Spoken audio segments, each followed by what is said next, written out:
ഒരുപാട് സന്തോഷത്തോടെയാണ് കൂടിയിരിക്കുന്നത്. അപ്പോൾ എല്ലാവരോടും ആദ്യം ഒരു നന്ദി പറയണം. പ്രത്യേകിച്ച് ഈ സിനിമയിൽ നിന്ന് 11ാം ദിവസം ഇപ്പോൾ നിങ്ങൾക്ക് ഉപ്പേഷൊക്കെ നോക്കി അറിയാം, 11ാം ദിവസവും എല്ലാ ഷോയും അത്യാവശ്യം നന്നായിട്ട് പോയിക്കൊണ്ടിരിക്കുകയാണ്. അപ്പോൾ ആദ്യം ഈ സിനിമ എത്രത്തോളം ഏറ്റെടുത്ത, ഞാൻ രാമമൂടി സിനിമ തുടങ്ങുന്ന സമയത്ത് ഞങ്ങൾ ആലോചിച്ചിട്ടുണ്ട് ഈ തിയേറ്ററിൽ ഈ സിനിമ എത്രത്തോളം വർക്കാവും എന്നുള്ള കാര്യങ്ങളൊക്കെ ആലോചിച്ചിട്ടുണ്ടായിരുന്നു. ഞങ്ങളത് ചിന്തിച്ച പോലെ, വിചാരിച്ച പോലെ ഈ സിനിമ ഇത്രത്തോളം സ്വീകരിച്ച പ്രേക്ഷകരോട് ആദ്യം നന്ദി പറയാൻ തുടങ്ങുന്നു. അതിൻ്റെ ഒപ്പം മീഡിയാസ് ഇപ്പോൾ കഴിഞ്ഞ സിനിമ ഇറങ്ങിയിട്ട് ഇപ്പോൾ 11 ദിവസമായി. 11 ദിവസവും സോഷ്യൽ മീഡിയയിൽ ഈ സിനിമ നിറഞ്ഞു നിൽക്കുന്നതിൽ നിങ്ങൾ വഹിക്കുന്ന പങ്ക് വളരെ വലുതാണ്. നമ്മുടെ പല ഇവൻറ്റ്സുകളും ഇപ്പോൾ നടന്നു. എല്ലാ ഇവൻറ്റ്സിലും നിങ്ങൾ വരികയും കവർ ചെയ്യുകയും ഒക്കെ ചെയ്ത് നിങ്ങളുടെ ഒരു സഹപ്രവർത്തകനായിരുന്നു ഞാൻ, കഴിഞ്ഞ എല്ലാവർക്കും അറിയുന്നതാണ്. അപ്പോൾ നല്ല രീതിയിൽ സപ്പോർട്ട് ചെയ്തിട്ടുള്ള നിങ്ങളോടുള്ള നന്ദി ആദ്യം പറയുന്നു. അതിൻ്റെ ഒപ്പം തന്നെ ഈ സിനിമ സംഭവിക്കാൻ ഒരുപാട് പ്രാവശ്യം ഞാൻ പറഞ്ഞിട്ടാണ്, ഒരുപാട് പേരുടെ സമ്മതമുണ്ടെങ്കിൽ മാത്രം സമ്മതിക്കുന്ന ഒരു സിനിമയായിരുന്നു. അതിൽ മമ്മൂക്ക് ഉൾപ്പെടെ ബാക്കിയുള്ള മമ്മൂക്കോടെ ഇല്ല, ബാക്കി എല്ലാവരും ഇവിടെ ഉണ്ട്. ഈ പറയുന്ന ഞാൻ സിനിമ കണ്ട് വളർന്ന സമയത്ത്, ഞാൻ ജനിക്കുന്നതിന് മുമ്പ് സിനിമകൾ ചെയ്ത് തുടങ്ങിയിട്ടുള്ള ആൾക്കാരാണ്. മലയാളത്തിലെ ഏറ്റവും മികച്ച സിനിമകളിലെ ലെജൻസ് എൻ്റെ ഒപ്പം, ഞങ്ങളുടെ സ്വപ്നത്തിനൊപ്പം ഞങ്ങളെപ്പോലെ 2 പുതിയ ആൾക്കാർ ഈ സിനിമ ചെയ്യുന്ന സമയത്ത് ഞങ്ങളെ വിശ്വസിച്ച് അവരുടെ സിനിമകളിൽ ഇത്തരത്തിലുള്ള ആൾട്ടർനേറ്റ് പരിപാടി വരുത്തി ഒരു സിനിമ ചെയ്യാൻ സമ്മതിച്ച ഇവരെല്ലാവരോടുള്ള നന്ദി ഞാനിപ്പോൾ ആദ്യമായിട്ട് പറയുകയാണ്. വിജയകുമാർ സാറുണ്ട്, ജഗദീഷേട്ടനുണ്ട്, കമൽ സാറുണ്ട്, സിബി സാറുണ്ട്, മോഹൻ ചേട്ടനുണ്ട്. അതിൻ്റെ ഒപ്പം തന്നെ ഈ സിനിമയിൽ ആദ്യം മുതൽ ഈ സിനിമയുടെ ഒരു ബേസിക് ഐഡിയ വന്ന കാലം തൊട്ട് ഞാൻ ആദ്യം ഡിസ്കസ് ചെയ്തിട്ടുള്ളതാണ് രമേശ് ചേട്ടൻ. അപ്പോൾ എന്തെല്ലാം പറയുക, ആൻഡ്രോ ചേട്ടൻ ഇവിടെ ഉണ്ട്, അതിൻ്റെ സ്റ്റേജിൽ വരില്ല. ആൻഡ്രോ ചേട്ടൻ ഉള്ളത് കൊണ്ടാണ് ഇത് മൊത്തം ഇങ്ങനെ നടന്നത്. അതിൻ്റെ ഒപ്പം വേണു സാറ്, അതിന് ഒപ്പം വേണു സാറും ഉണ്ടായിരുന്നു. അപ്പോൾ ഈ രമേശ് ചേട്ടനോട് ഞാൻ ആദ്യം ഇതിൻ്റെ വേറെ ചെറിയൊരു വേർഷൻ ഈ സിനിമയുടെ പറഞ്ഞിട്ടുണ്ടായിരുന്നു. തുടക്കകാലത്തെ ഒരു വേർഷൻ പറഞ്ഞിട്ടുണ്ടായിരുന്നു, എല്ലാവരും കേൾക്കുന്നതിന് മുമ്പ് തന്നെ. അപ്പോൾ രമേശ് ചേട്ടൻ്റെ കുറേ സജഷൻസ് ഉണ്ടായിരുന്നു. അപ്പോൾ ആ രമേശ് ചേട്ടനെ ഇപ്പം ഞങ്ങൾ ഇവിടെ വിളിച്ചിട്ടുണ്ട്. ജോഫിൻ ഏകദേശം ഒരു 4 കൊല്ലം അടുത്ത മുമ്പാണ് ഇതിൻ്റെ ഒരു വളരെ രത്നചുരുക്കമായിട്ടുള്ള രൂപരേഖയായിട്ടുള്ള കഥ പറയുന്നത്. ഈ കഥകൾ കേൾക്കുമ്പം അതിൻ്റെ ഒരു പോസിബിലിറ്റി, ഇതിനൊരു പ്രായോഗികത എത്രയാണ്. കാരണം പ്രായോഗികത പറഞ്ഞാൽ കഥാപരമായിട്ടല്ല, ഇത്രയും പേരുടെ അനുവാദങ്ങൾ ഇതിനകത്ത് വേണം. അപ്പം ജോഫിൻ വലിയ ഒരു വെല്ലുവിളിയായിട്ട് ഞാൻ പറഞ്ഞത് സിനിമ ചെയ്ത് തീർക്കലല്ല, ഈ സിനിമകളെല്ലാം ആളുകൾക്ക്, നിങ്ങളൊക്കെ ചെയ്തിട്ടുള്ള എല്ലാ സിനിമകളും ആളുകൾക്ക് വളരെ പ്രിയപ്പെട്ടതാണ്. ചില കവർ സോങ്ങൊക്കെ പാടുമ്പോൾ ആൾക്കാർ കമന്റ് ഇടുന്നുണ്ട്, ആ നല്ല പാട്ട് നീ നശിപ്പിക്കരുത്, അത് ചെന്ന് തുടരുതെന്ന് പറയുന്ന പോലെ ഈ സിനിമകളിലൊക്കെ ഒന്ന് മലയാളികൾ അത്രയധികം നെഞ്ചോട് ചേർത്ത് വെച്ചുള്ള സിനിമകളിൽ ഒന്ന് തൊടുക എന്ന് പറയുന്നത് പോലും ഞങ്ങളുടെ വാച്ചിന് വളരെ വളരെ പാടുള്ള കാര്യമാണ്. അപ്പൊ അത് അത്ര അനുവാദങ്ങൾ മേടിച്ചെടുക്കുന്നിടത്താണ് ഈ സിനിമ ഉണ്ടാകുന്നത്. ഓരോരുത്തർക്കും അവരവരുടെ കലാസൃഷ്ടി അത്ര പ്രിയപ്പെട്ടതാണ്. അതിൽ അത്രയും ഓൾട്ടർനേറ്റ് ആയിട്ട് കാര്യങ്ങൾ കടന്നു വരിക, അതിനോടൊരു സിനിമ വരിക എന്ന് പറയുന്നതിന്റെ പാട്. ജോഫിൻ ഇപ്പോൾ പറഞ്ഞു, ആദ്യം കഥ പറഞ്ഞു, പക്ഷെ പിന്നീടുള്ള കുറച്ച് ദിവസങ്ങൾ കൊണ്ട് രാമും ജോഫിനും ഒക്കെ കൂടെ ഈ കഥ, ഞാൻ കേട്ട കഥയും കാണുന്ന കഥയും തമ്മിലുണ്ടായ ഒരു വ്യത്യാസം തിയേറ്ററിൽ നിന്ന് വലിയ അത്ഭുതത്തോടെ നോക്കിക്കണ്ടിട്ടുള്ള ഒരാളാണ് ഞാൻ.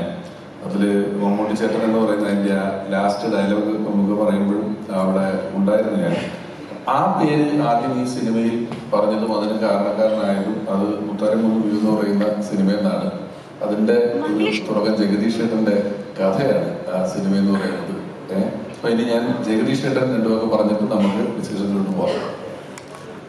ആദ്യമേ എനിക്ക് പറയാനുള്ളത്, ഒരു കലാകാരൻ വന്ന വഴി മറക്കാൻ പാടില്ല. അതൊരു പൊതു തത്വമാണ്. എന്നെ സംബന്ധിച്ചിടത്തോളം വന്ന വഴി ഓർമ്മിക്കാൻ ഒരു അവസരം കിട്ടിയതിന് വളരെ നന്ദി. എൻ്റെ ജീവിതത്തിൽ, എൻ്റെ കരിയറിൽ ജഗദീഷിനെ ജഗദീഷ് ആക്കിയതിൽ ഏറ്റവും വലിയ പങ്ക് വഹിച്ചിട്ടുള്ള വ്യക്തിത്വങ്ങളാണ് എൻ്റെ കൂടെ ഇവിടെ ഇരിക്കുന്നത്. സംവിധായകൻ സിബി മലയിൽ, കമൽ, 7 ആർട്സ് വിജയകുമാർ, 7 ആർട്സ് മോഹൻ. ഒരു കമ്പനിയുടെ പേരിൽ ഒരു പ്രൊഡക്ഷൻ കൺട്രോളർ അറിയപ്പെടുക എന്ന് പറയുമ്പോൾ മനസ്സിലായില്ല. ഇപ്പൊ 7 ആർട്സിന്റെ ഓൾമോസ്റ്റ് എല്ലാ ചിത്രങ്ങളും കൺട്രോളറായിട്ട് വർക്ക് ചെയ്തിട്ടുള്ള മോഹനാണ്. 7 ആർട്സ് വിജയകുമാർ എന്ന് പറയുന്നത് ഒരു പ്രൊഡ്യൂസർ എന്ന് പറയുമ്പോൾ കലയോടുള്ള അദമ്യമായ സ്നേഹത്തിന്റെ ആ ഒരു ശക്തിയിലാണ് സിനിമാ രംഗത്തോട്ട് വന്നത്. പണം മുടക്കി പണം കൊയ്യണം എന്ന ഉദ്ദേശത്തിനപ്പുറം നല്ല ചിത്രങ്ങൾ മലയാള സിനിമയ്ക്ക് സംഭാവന ചെയ്യണം. അതോടൊപ്പം അതൊരു ബിസിനസ് ആണെന്നുള്ള യാഥാർത്ഥ്യം മനസ്സിലാക്കി നല്ല രീതിയിൽ എങ്ങനെ എക്സിക്യൂട്ട് ചെയ്യാമെന്ന് ചിന്തിച്ച് ഉറപ്പിച്ച് വിദേശ രാജ്യത്ത് താൻ അധ്വാനിച്ചുണ്ടാക്കിയ കാശ് മലയാള സിനിമയ്ക്ക് വേണ്ടി മുടക്കിയ ഇവിടുത്തെ ഫിലിം പ്രൊഡ്യൂസേഴ്സ് അസോസിയേഷന്റെ പ്രസിഡന്റ് ആയിട്ടുള്ള ചേംബറിന്റെയൊക്കെ ഭാരവാഹിയായിട്ടുള്ള പ്രസിഡന്റ് ആയിട്ടുള്ള വർത്തിച്ചിട്ടുള്ള സെവനാർട്സ് വിജയകുമാർ. കമലിനെ കുറിച്ച് നമുക്കറിയാം. അക്കാദമി ചെയർമാൻ എന്ന നിലയിലും ഫെഫ്കയുടെ ഭാരവാഹി എന്ന നിലയിലും ഒക്കെ തന്നെ മലയാള സിനിമയ്ക്ക് കോൺട്രിബ്യൂട്ട് ചെയ്തിട്ടുണ്ട്. നല്ല ചിത്രങ്ങൾക്ക് വേണ്ടി എല്ലാ കാലത്തും നിലകൊണ്ടിട്ടുള്ള സംവിധായകനാണ് കമൽ.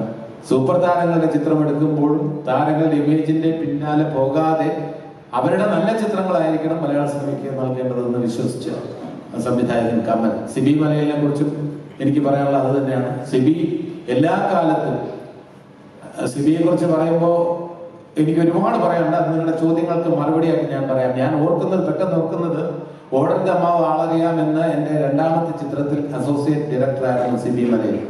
ഓടന്റെ അമ്മാവ് ആളറിയാം എന്ന ചിത്രത്തിൽ ഹോട്ടൽ അമൃതയിൽ നിന്നും എൻ്റെ ബജാജ് പ്രിയ എന്ന സ്കൂട്ടറിൽ ഞങ്ങൾ ഒരുമിച്ച് മെർലാൻ സ്റ്റുഡിയോ വരെ പല ദിവസവും ഷൂട്ടിങ്ങിന് പോയിട്ടുണ്ട്. അപ്പോൾ ആ ആത്മബന്ധം നമുക്ക് ഊഹിക്കാം. ഇന്ന് അങ്ങനെ ഒരു കാര്യം നമുക്ക് ആലോചിക്കാൻ കഴിയില്ല. അത് ഒരു പോരായ്മയായിട്ട് ഞാൻ പറയുന്നില്ല. കാലത്തിൻ്റെതായിട്ടുള്ള ഒരുപാട് മാറ്റങ്ങളുണ്ട്. അപ്പോൾ ഇന്നത്തെ എല്ലാം തെറ്റാണെന്നും അന്നത്തേതെല്ലാം ശരിയാണെന്നും സമർത്ഥിക്കാൻ ഞാൻ ആളില്ല. പക്ഷെ അന്നുണ്ടായിരുന്ന കുറേ രസങ്ങൾ, കുറെ സൗകര്യങ്ങൾ, കുറെ സൗന്ദര്യങ്ങൾ ബന്ധങ്ങളിൽ ഉണ്ടായിരുന്ന ആ കാര്യങ്ങൾ ഒക്കെ തന്നെ ഞാനൊരു തുടക്കക്കാരൻ നിലയിൽ എൻ്റെ അഭിനയം ശരിയാകുന്നുണ്ടോ എന്നൊക്കെ ഞാൻ ചോദിച്ചിരുന്നത് സിബിയോടാണ് കൂടുതൽ. പ്രിയനോടും അതോടൊപ്പം തന്നെ സിബിയോടും പിന്നെ ശ്രീനിവാസനോടും. ഇവിടെ ഏറ്റവും കൂടുതൽ സാന്നിധ്യം വേണ്ടിയിരുന്ന ഒരു വ്യക്തിത്വം എന്ന് പറഞ്ഞാൽ ശ്രീനിവാസന്റേതാണ്. കഥ എന്റേതാണെങ്കിലും മുത്താനം കുന്നിന്റെ ആ സ്ക്രിപ്റ്റ് രൂപത്തിലാക്കിയത് ശ്രീനിവാസനാണ്. എന്റേത് വേണമെങ്കിൽ കഥാബീജം എന്ന് മാത്രമേ വിശേഷിപ്പിക്കാൻ കഴിയൂ. ഇതിലെ അമ്മിണിക്കുട്ടി ഉൾപ്പെടെയുള്ള മമ്മൂക്കയുടെ സാന്നിധ്യം ഉൾപ്പെടെയുള്ള കാര്യങ്ങളെല്ലാം ശ്രീനിവാസന്റെ കോൺട്രിബ്യൂഷനാണ്. എന്റെ സഹൃദയ സമക്ഷം എന്ന നാടകത്തിൽ ഇതിന്റെ കഥയുണ്ട്. ഈ ഫയൽമാന്റെ കഥയുണ്ട്, ഫയൽമാന്റെ മകളുണ്ട്, ഫയൽമാന്റെ മകളുടെ പ്രേമമുണ്ട്. അതിനെല്ലാം തന്നെ പുതിയ ഒരു ഭാഷ്യം കൊണ്ടുവന്നത് ശ്രീനിവാസൻ എന്ന മലയാള സിനിമയുടെ തന്നെ കരുത്താണ്, സമ്പത്താണ്, എൻ്റെ ഏറ്റവും അടുത്ത സുഹൃത്താണ്. ഇനി രമേശിലേക്ക് ഞാൻ മൈക്ക് കൈമാറുന്നു. അതോടൊപ്പം നിങ്ങളുടെ ചോദ്യങ്ങളുടെ ഉത്തരമായിട്ട് ഇവരുമായിട്ടുള്ള എൻ്റെ ബന്ധത്തെ കുറിച്ചൊക്കെ ഞാൻ രാമുമായിട്ടാണ് എനിക്ക് കൂടുതൽ സംസാരിക്കാനൊന്നും പറ്റാത്ത രാമുവിന്റെ സാന്നിധ്യം എനിക്ക് സന്തോഷം പകരുന്നു. ജോഫിൻ എൻ്റെ അടുത്ത് പ്രീസ്റ്റില് അഭിനയിച്ചു, അതൊരു വൻ ഹിറ്റായി തീർന്നു. ആ പ്രീസ്റ്റിന്റെ സമയത്ത് തന്നെ ജോഫിനെയും ഈ ആന്റോയും അല്ലെങ്കിൽ വേണു കുന്നപ്പിള്ളിയൊക്കെ അടുപ്പിച്ചതിന്റെ ഒരു കാര്യം ജോഫിന്റെ കഴിവ് മാത്രമല്ല, വിനയമുള്ള വളരെ ലാളിത്യമുള്ള ഒരു ചെറുപ്പക്കാരൻ. നമുക്ക് സെറ്റിൽ വർക്ക് ചെയ്യുമ്പോൾ നമ്മളോട് സംസാരിക്കുമ്പോൾ നമുക്ക് സ്നേഹം, ബഹുമാനം തരുന്നതിനപ്പുറം സ്നേഹത്തോടുകൂടി പെരുമാറുക, അത് പ്രീസ്റ്റിൽ ഞാൻ അനുഭവിച്ചു. അതിനുശേഷം ഇതിന്റെ കഥ വന്ന് പറഞ്ഞപ്പോ ഈ രമേശ് സൂചിപ്പിച്ചതില് ആ കഥയ്ക്ക് ഇത്രയും സാധ്യതകളുണ്ടെന്ന് മനസ്സിലാക്കിയത് സിനിമ കണ്ടപ്പോഴാണ്. ഞാൻ 2 പ്രാവശ്യം സിനിമ കണ്ടു. ഒന്ന് തിരുവനന്തപുരത്ത് ഫസ്റ്റ് ഡേ കണ്ടു, പിന്നെ അതിനുശേഷം ചെന്നൈയില് എൻ്റെ കുട്ടികളെല്ലാം കൂടെ ചേർന്ന് ഞങ്ങൾ ഈ പൊങ്കൽ അവധിക്ക് ഞങ്ങൾ അവിടെ പോയിരുന്നു. അപ്പോൾ എൻ്റെ സകുടുംബം ഞങ്ങൾ എല്ലാവരും കണ്ട് അവർക്കും എല്ലാവർക്കും വളരെയധികം ഇഷ്ടപ്പെട്ട ഒരു സിനിമ. അപ്പൊ 2 പ്രാവശ്യം, അടുത്ത കാലത്ത് ഒരു സിനിമയും ഞാൻ 2 പ്രാവശ്യം കണ്ടിട്ടില്ല. വീണ്ടും ഞാൻ കാണാൻ ഉള്ള അവസരവും ഭാഗ്യം എനിക്കുണ്ടായി. അത് കുടുംബാംഗങ്ങളോടൊപ്പം ഇരുന്ന് കാണാനുള്ള ഭാഗ്യം എനിക്കുണ്ടായി. ഇനി രമേശിലേക്ക് മൈക്ക് കൈമാറുന്നു. ചോദ്യങ്ങളുടെ ഉത്തരമായി ഇവരുമായിട്ടുള്ള ബന്ധങ്ങളെ കുറിച്ച് നിങ്ങൾ ചോദിച്ചാൽ അതിനെക്കുറിച്ച് എനിക്ക് ഒരുപാട് പറയാനുണ്ട്. അതിന് ഈ സമയമൊന്നും പോരാ. എന്നാൽ ഈ സമയ പരിമിതിക്കുള്ളിൽ നിന്ന് എന്ത് വേണമെങ്കിലും നിങ്ങൾക്ക് ചോദിക്കാം. ചോദ്യത്തിന് പരിമിതികളൊന്നുമില്ല, ഒരു ലിമിറ്റേഷൻ വെക്കുന്നില്ല, ഇന്നതേ ചോദിക്കാവൂ, അങ്ങനെ ഒന്നും പറയുന്നില്ല. നിങ്ങൾക്ക് ചോദിക്കാനുള്ളത് കഴിയുന്നത് ഈ ചിത്രവുമായിട്ടും ഈ ചിത്രത്തിന്റെ ഇങ്ങനെയുള്ള ഒരു പിന്നിലുള്ള കഥയും ബന്ധപ്പെടുത്തി ചോദിച്ചാൽ നന്നായിരിക്കും എന്ന അഭ്യർത്ഥനയോടെ രമേശ്.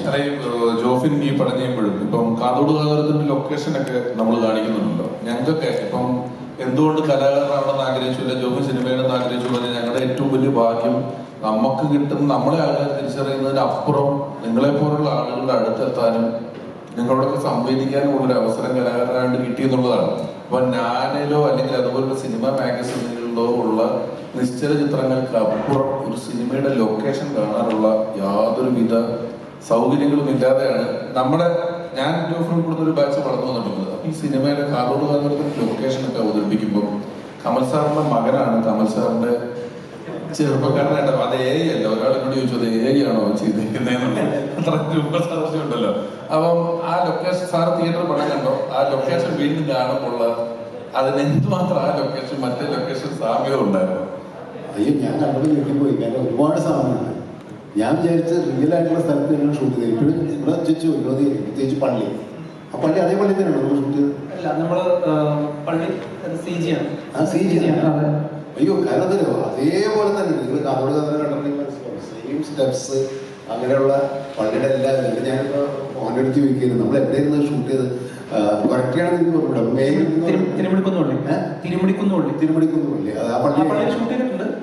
പുതിയ അത് അത്രമാത്രം സാമ്യമുണ്ട്. അതുപോലെ തന്നെ ഒരുപാട് ലൊക്കേഷൻസ് ആ സിനിമയിൽ കാണിച്ചിട്ടുള്ള ആ സിനിമയായിട്ട് ബന്ധപ്പെട്ടുള്ള എല്ലാ ലൊക്കേഷൻസും കാരണം അത്രമാത്രം റെഫർ ചെയ്തിട്ടില്ല ഇവരത് ചെയ്തിട്ടുണ്ടാവും. അപ്പോൾ ഒരു എഫേർട്ട് ഭയങ്കര അത്ഭുതം തോന്നുന്നുണ്ട് എനിക്ക്.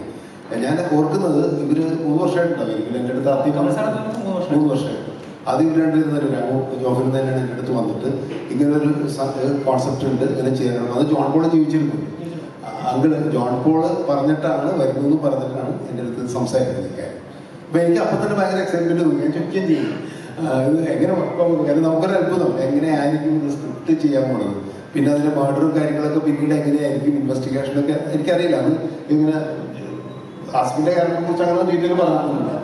അപ്പോൾ എങ്ങനെയായിരിക്കും ഇതിൻ്റെ ഇൻവെസ്റ്റിഗേഷൻ ഒന്നും അറിയില്ല. എത്രമാത്രം ഡീറ്റെയിലിംഗ് ആ ഇതിൽ കാതോട് അതിലോട്ട് കണക്ട് ചെയ്തിട്ടുണ്ടാവും ഞാൻ വിചാരിച്ചില്ല.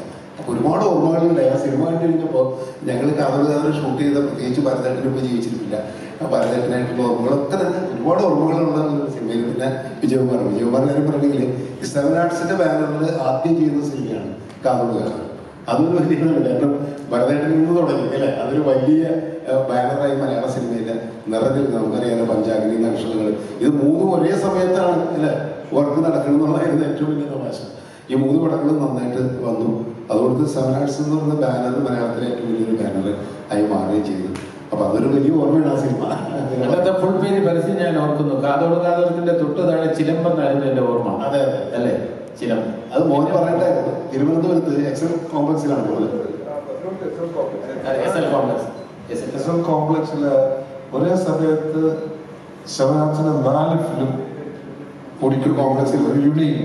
കാരണം കാതോട് കാതോരം കണ്ടിന്യൂ ചെയ്യുന്നു. പഞ്ചാഗ്നി 200 ഡേയ്സോളം അവിടെ റൺ ചെയ്യുന്നുണ്ടായിരുന്നു. നക്ഷത്രങ്ങൾ ചിലമ്പ് അവിടെ റിലീസാകുന്നു. അങ്ങനെ ഒരു വളരെ യുണീക്ക് അച്ചീവ്മെന്റ്. അത് വേറെ വെച്ചാൽ ഭരതേട്ടന്റെ 2 പടം, 2 പടം അറ്റ് എ ടൈം കളിക്കാന്ന് പറയുന്നത് ആ കാലത്തൊക്കെ നടക്കുന്ന കാര്യങ്ങൾ ഇപ്പൊ ഒരിക്കലും സിനിമയിൽ സംഭവിക്കില്ല. എങ്ങനെയാ ഒരു വിശ്വാസം തോന്നി ആ സിനിമ എടുക്കുന്നു, അതിന് ഇത്രയധികം മാനിപ്പുലേറ്റ് ചെയ്യുന്നു എന്ന് പറയുന്നിടത്തുള്ളൊരു വിശ്വാസത്തിലേക്ക് എത്തിയത് എങ്ങനെയായിരുന്നു? അവിടെ വിജയകുമാർ സാറിനോട് ചോദിച്ചത് ഈ സിനിമ വന്നപ്പോ സാറിന് ആ സിനിമയിലെ ഒരു അനുവാദം നമ്മൾ എടുക്കുവാണല്ലോ. ഓൾറെഡി ഉള്ളൊരു മോഡൽ ഇത്രയും മാനിപ്പുലേറ്റ് ചെയ്യാണല്ലോ. കുറച്ചൊന്നും അല്ല, കുറെ അധികം അതിന്റെ കൺട്രോളർ, നിർമ്മാതാവ്, ഒരുപാട് കാര്യങ്ങൾ അതിൽ മാനിപ്പുലേറ്റ് ചെയ്യുന്നുണ്ട്. ഒരു വിശ്വാസത്തിലേക്ക് എത്തിയത് ഇപ്പൊ സിനിമ കാണുമ്പോൾ കാണുന്ന എല്ലാവർക്കും ഓക്കെയാണ്. പക്ഷെ ഈ കഥയായി കേൾക്കുമ്പോൾ ഇത് വീണ്ടും വിശ്വസിക്കാവുന്ന ഒരു അവസ്ഥയായിട്ട് തോന്നിയത് എങ്ങനെയാണ്? അതിന് എൻ്റെ ഒരു ആൻസർ കാതോട് കാതോരം സിനിമയിൽ നിന്നും ഒരു ഇൻസ്പയർ ചെയ്ത ഒരു ബാക്ക്ഡ്രോപ്പ്, ഇതൊരു സീക്വൽ അല്ല, ടേക്ക് ഓഫ് അല്ല. ആൻഡ്രോ എന്നെ വിളിച്ചിട്ട് ഇങ്ങനെ ഒരു കാര്യം ആദ്യമായിട്ട് ഫോണിൽ കൂടിയാണ് സംസാരിക്കുന്നത്. അപ്പം ഞാൻ ചാറ്റ് പറയുന്നത് സാധാരണ നമ്മൾ കേൾക്കുന്ന ഒരു സബ്ജക്റ്റിന്റെ റീമേക്ക് എന്ന് പറഞ്ഞ് സീക്വൽ ആകാം, പ്രീക്വൽ ആകാം, രണ്ടും ആകാം. അപ്പൊ ഇത് വല്ലതാണ്. അപ്പൊ ആരുടെ എന്തോ അല്ല അതിന്റെ ഒരു ബാക്ക്ഡ്രോപ്പ് വെച്ച് ഞാൻ ആരുടെ എന്താ ഇപ്പോ ഇതൊരു കാതോടതിനെ ബേസ് ചെയ്തൊരു ബാക്ക്ഗ്രൗണ്ട് വരുന്ന ഒരു ഫിലിം തുടങ്ങി അതിന്റെ ധൈര്യമായിട്ട് വിളിച്ചു. ഇത് പിന്നെ നമുക്ക് മറ്റു കാര്യങ്ങളൊക്കെ അതിൻ്റെ അതുകൊണ്ട് പ്ലാൻ ചെയ്യാം. അല്ല ഞാൻ എനിക്ക് ചില മെറ്റീരിയൽസും കാര്യങ്ങളും കുറച്ച് സംഭവമാണ് അതിൻ്റെ ആൾക്കാർക്ക് വരും. അപ്പോൾ അത് അപ്പം എൻ്റെ ഉള്ളതല്ല ഭാഗ്യത്തിന് ആൽബം ഉണ്ട്. പക്ഷേ ആൽബത്തിൽ പല ഫോട്ടോസും സ്റ്റക്കായിട്ട് ഇത്ര വർഷമായിട്ട് പിടിച്ചു 40 വർഷമാണ്. അപ്പോൾ അതുകൂടി ഇരിപ്പുണ്ട് അങ്ങനെ സെറ്റ്. അങ്ങനെ വട്ടവർ മെറ്റീരിയൽ വട്ടവർ അവൈലബിൾ ആൻഡ് അങ്ങോട്ട് എടുക്കുക, പടം കൊണ്ട് നടക്കേണ്ടത് എൻ്റെ ഫസ്റ്റ് റിയാക്ഷൻ. സെക്കൻഡ്ലി പടം തുടങ്ങി പടം റിലീസാവുന്നവരെ സത്യത്തിൽ ഈ എന്താണ് ഈ സിനിമ എന്നോ എങ്ങനെയായിരിക്കും ഈ ഒരു സിനിമ ഷേപ്പ് ഔട്ട് ചെയ്യുന്നതിനെ പറ്റി എനിക്ക് വലിയ നോളജ് ഒന്നുമില്ലായിരുന്നു. ഞാൻ താമസമായതിനോട് വലിയ ഇന്ററാക്ഷൻ ഉണ്ടായിരുന്നു. പക്ഷെ ഞാനിപ്പോൾ സിനിമ കണ്ടപ്പോൾ എനിക്ക് തോന്നിയത് കാതോട് കാതോരത്തിലെ ക്യാരക്ടറും അതിൽ നിന്ന് ഉത്ഭവിച്ച ഒരു ബാക്ക്ഗ്രൗണ്ടും എല്ലാം 100% ജസ്റ്റിഫൈഡ് ആയിട്ട് കൺവിൻസിംഗ് ആയിട്ട് വന്ന അതിമനോഹരമായ ഒരു പടമാണ്. ഈ ബാക്ക്ഗ്രൗണ്ട് ഇല്ലെങ്കിൽ ഈ പടം തന്നെ മനോഹരമായ പടമാണ്. That's because the film by itself, അതിൻ്റെ ഒരു ഇൻവെസ്റ്റിഗേഷൻ, അതിൻ്റെ ഒരു സസ്പെൻസ്, അതിൻ്റെ ഒരു ട്രീറ്റ്മെന്റ് പാറ്റേൺ ആൻഡ് ഇൻഫാക്ട് ഒരു ക്രൈം അല്ലെങ്കിൽ ഒരു ഇൻവെസ്റ്റിഗേറ്റീവ് ക്രൈം ഫിലിമിനകത്ത് കുറെ കൂടെ വയലൻസും ബഹളവും ഒക്കെയാണ് ഡോമിനേറ്റ് ചെയ്യുന്നത്. ഇത് normally but in this film it is more of സ്ക്രിപ്റ്റിംഗിൻ്റെയോ അല്ലെങ്കിൽ ഒരു ഇന്റലിജന്റ് ഇൻവെസ്റ്റിഗേഷൻ എന്ന് തോന്നുന്ന രീതിയിൽ അറ്റ് ദ സെയിം ടൈം ഓഡിയൻസിനെ പിടിച്ചിരുന്ന രീതിയിലൊരു ഗ്രിപ്പ് കിട്ടണം. So that also is good. So I appreciate the team, the director, writers and of course cast artist who have perform. ഒരു അതിമനോഹരമായ പടമായി വന്നത്. I'm very glad. കാതോട് കാതോരത്തിൽ ഇപ്പോൾ ജഗദീഷ് മുമ്പേ പറഞ്ഞ പോലെ ഇത്രയും വർഷങ്ങൾക്ക് ശേഷം 40 years കാതോട് കാതോരത്തിനെ ഒന്നുകൂടെ റിമെമ്പർ ചെയ്യാൻ, റിവൈവ് ചെയ്യാൻ ഈ പടം നിൽക്കുവായിട്ടുള്ളത് it's also a great pleasure. നല്ല സംഭവമാണ്. ഐ എം ഗ്ലാഡ് ഇങ്ങനൊരു അസോസിയേഷൻ ഉണ്ടാകാൻ സംഭവിച്ചു. Thank you. സിനിമ ഉണ്ടായിരുന്നു, സിനിമ കണ്ടു.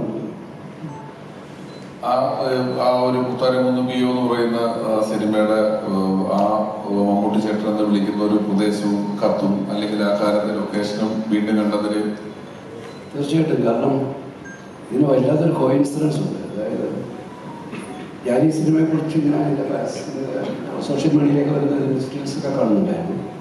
ഞാൻ കമലും കൂടി ഇപ്പോൾ എം ഡി സാറിൻ്റെ മനുഷ്യർക്ക് തിരിച്ചു വരുമ്പോൾ കമൽ എന്നെ തോന്നുന്നു ഇങ്ങനൊരു പടം ഉണ്ടായിരുന്നു, കാതോട് കാതോരത്തിൻ്റെ പശ്ചാത്തലത്തിൽ ഒരു സിനിമ അവർ ചെയ്യുന്നുണ്ട്, അതിനെ ബേസ് ചെയ്തിട്ട്. അതിനകത്ത് കമലായിട്ട് തന്നെ അഭിനയിച്ചു, മകൻ അഭിനയിച്ചു എന്നൊക്കെ പറഞ്ഞ് ഞങ്ങളുടെ യാത്രക്കിടയിൽ ഇങ്ങനെ സംസാരിച്ചു വരുന്നുണ്ടായിരുന്നു. അപ്പോൾ മുത്താരംകുന്നിൻ്റെ ഒരു റെഫറൻസ് ഒന്നും കമലിനും അറിയില്ലല്ലോ. ആൻഡോയാണ് എന്നെ വിളിച്ചിട്ട് പറയുന്നത്, സാർ ഈ പടം ഒന്ന് കാണണം, സാറും ഈ സിനിമയിൽ ഒരു കഥാപാത്രമാണല്ലോ എന്നില്ല. ഞാൻ വിചാരിച്ചു ഞാൻ അഭിനയിച്ചിട്ടൊന്നുമില്ല, പിന്നെ എങ്ങനെ ഞാൻ കഥാപാത്രമാകുന്നതെന്ന് വിചാരിച്ചു. എന്തായാലും സിനിമ കണ്ടപ്പോഴാണ് എനിക്ക് ആ റെഫറൻസൊക്കെ മനസ്സിലായത്. ഞാൻ പറഞ്ഞു വരുന്ന കോയിൻസിഡൻസ്, ഈ സിനിമ റിലീസ് ചെയ്തത് ജനുവരി 9-ാം തീയതിയാണ്. കൃത്യം 40 വർഷങ്ങൾക്ക് മുൻപ് ജനുവരി 7-ാം തീയതിയാണ് ഞാൻ ഈ സിനിമയുടെ ഷൂട്ടിംഗ് തുടങ്ങുന്നത്. 40 വർഷങ്ങൾ കഴിഞ്ഞ ശേഷം എൻ്റെ ആദ്യത്തെ സിനിമ വീണ്ടും ആൾക്കാരുടെ ശ്രദ്ധയിലേക്ക് വരാനൊരു കാരണമാണ്. കഴിഞ്ഞ മാസം എൻ്റെ അസിസ്റ്റൻ്റ് ഡയറക്ടേഴ്സ് എല്ലാം കൂടെ എന്നെ വിളിച്ചു, മീറ്റിംഗ് വിളിച്ചിട്ട് അവർ ആവശ്യപ്പെട്ടത് എൻ്റെ 40-ാമത്തെ വർഷം, സിനിമയിലെ 40-ാമത്തെ വർഷം ആഘോഷിക്കണം, അത് മെയിലിൽ എന്ന് പറയുന്നത് ഗ്രാമത്തിൽ പോയി ചെയ്യണം എന്നൊക്കെ പറഞ്ഞ് അവരൊരു ആവശ്യമായിട്ട് എൻ്റെ അടുത്ത് വന്നു. അപ്പോൾ ഞാൻ പറഞ്ഞു ഇനിയിപ്പോൾ അതിന് സമയമില്ല, അത് വേണമെങ്കിൽ നമുക്ക് ആ പടം റിലീസ് ചെയ്ത ഡേറ്റിലേക്ക് പിന്നീട് നോക്കാം എന്നൊക്കെ പറഞ്ഞു. അപ്പം അങ്ങനെ ഒരു വലിയ എൻ്റെ കരിയറിലെ ഒരു ലാൻഡ്മാർക്കിൽ എൻ്റെ ആദ്യത്തെ സിനിമ വീണ്ടും പ്രേക്ഷകരുടെ ഒരു ചർച്ചയിലേക്കോ അല്ലെങ്കിൽ സിനിമയുടെ പൊതുശ്രദ്ധയിലേക്ക് വരുന്നതിൻ്റെ ഒരു സന്തോഷമുണ്ട്. ഈ സിനിമയിൽ ജഗദീഷ് നേരത്തെ പറഞ്ഞതുപോലെ തന്നെ ജഗദീഷ് ആദ്യത്തെ ഇതിൻ്റെ ഒരു കഥാബീജം പറയുകയും ശ്രീനിവാസൻ അതിൽ നിന്നും അതിൻ്റെ ഒരു പുതിയ വേർഷൻ അല്ലെങ്കിൽ ശ്രീയുടേതായിട്ടുള്ള ചില ഇൻപുട്സ് അതിലേക്ക് കൊണ്ടുവന്നിട്ട് ഈ കഥ പറയുമ്പോൾ ഈ മമ്മൂട്ടി ചേട്ടൻ എന്ന് പറയുന്ന പ്രയോഗം പിന്നീട് മമ്മൂട്ടി തന്നെ ആ കത്തുകളെല്ലാം ഡബ് ചെയ്യണമെന്നൊരു തീരുമാനമൊക്കെ എത്തുകയാണ്. ഞാൻ അന്ന് മമ്മൂട്ടി ഒരു തിങ്കളാഴ്ച നല്ല ദിവസം എന്ന സിനിമയുടെ ഷൂട്ടിങ് തിരുവനന്തപുരത്തിന് അപ്പുറത്തോടെ നടക്കുകയാണ്. 10 വയസ്സാണ് പടമാണ്.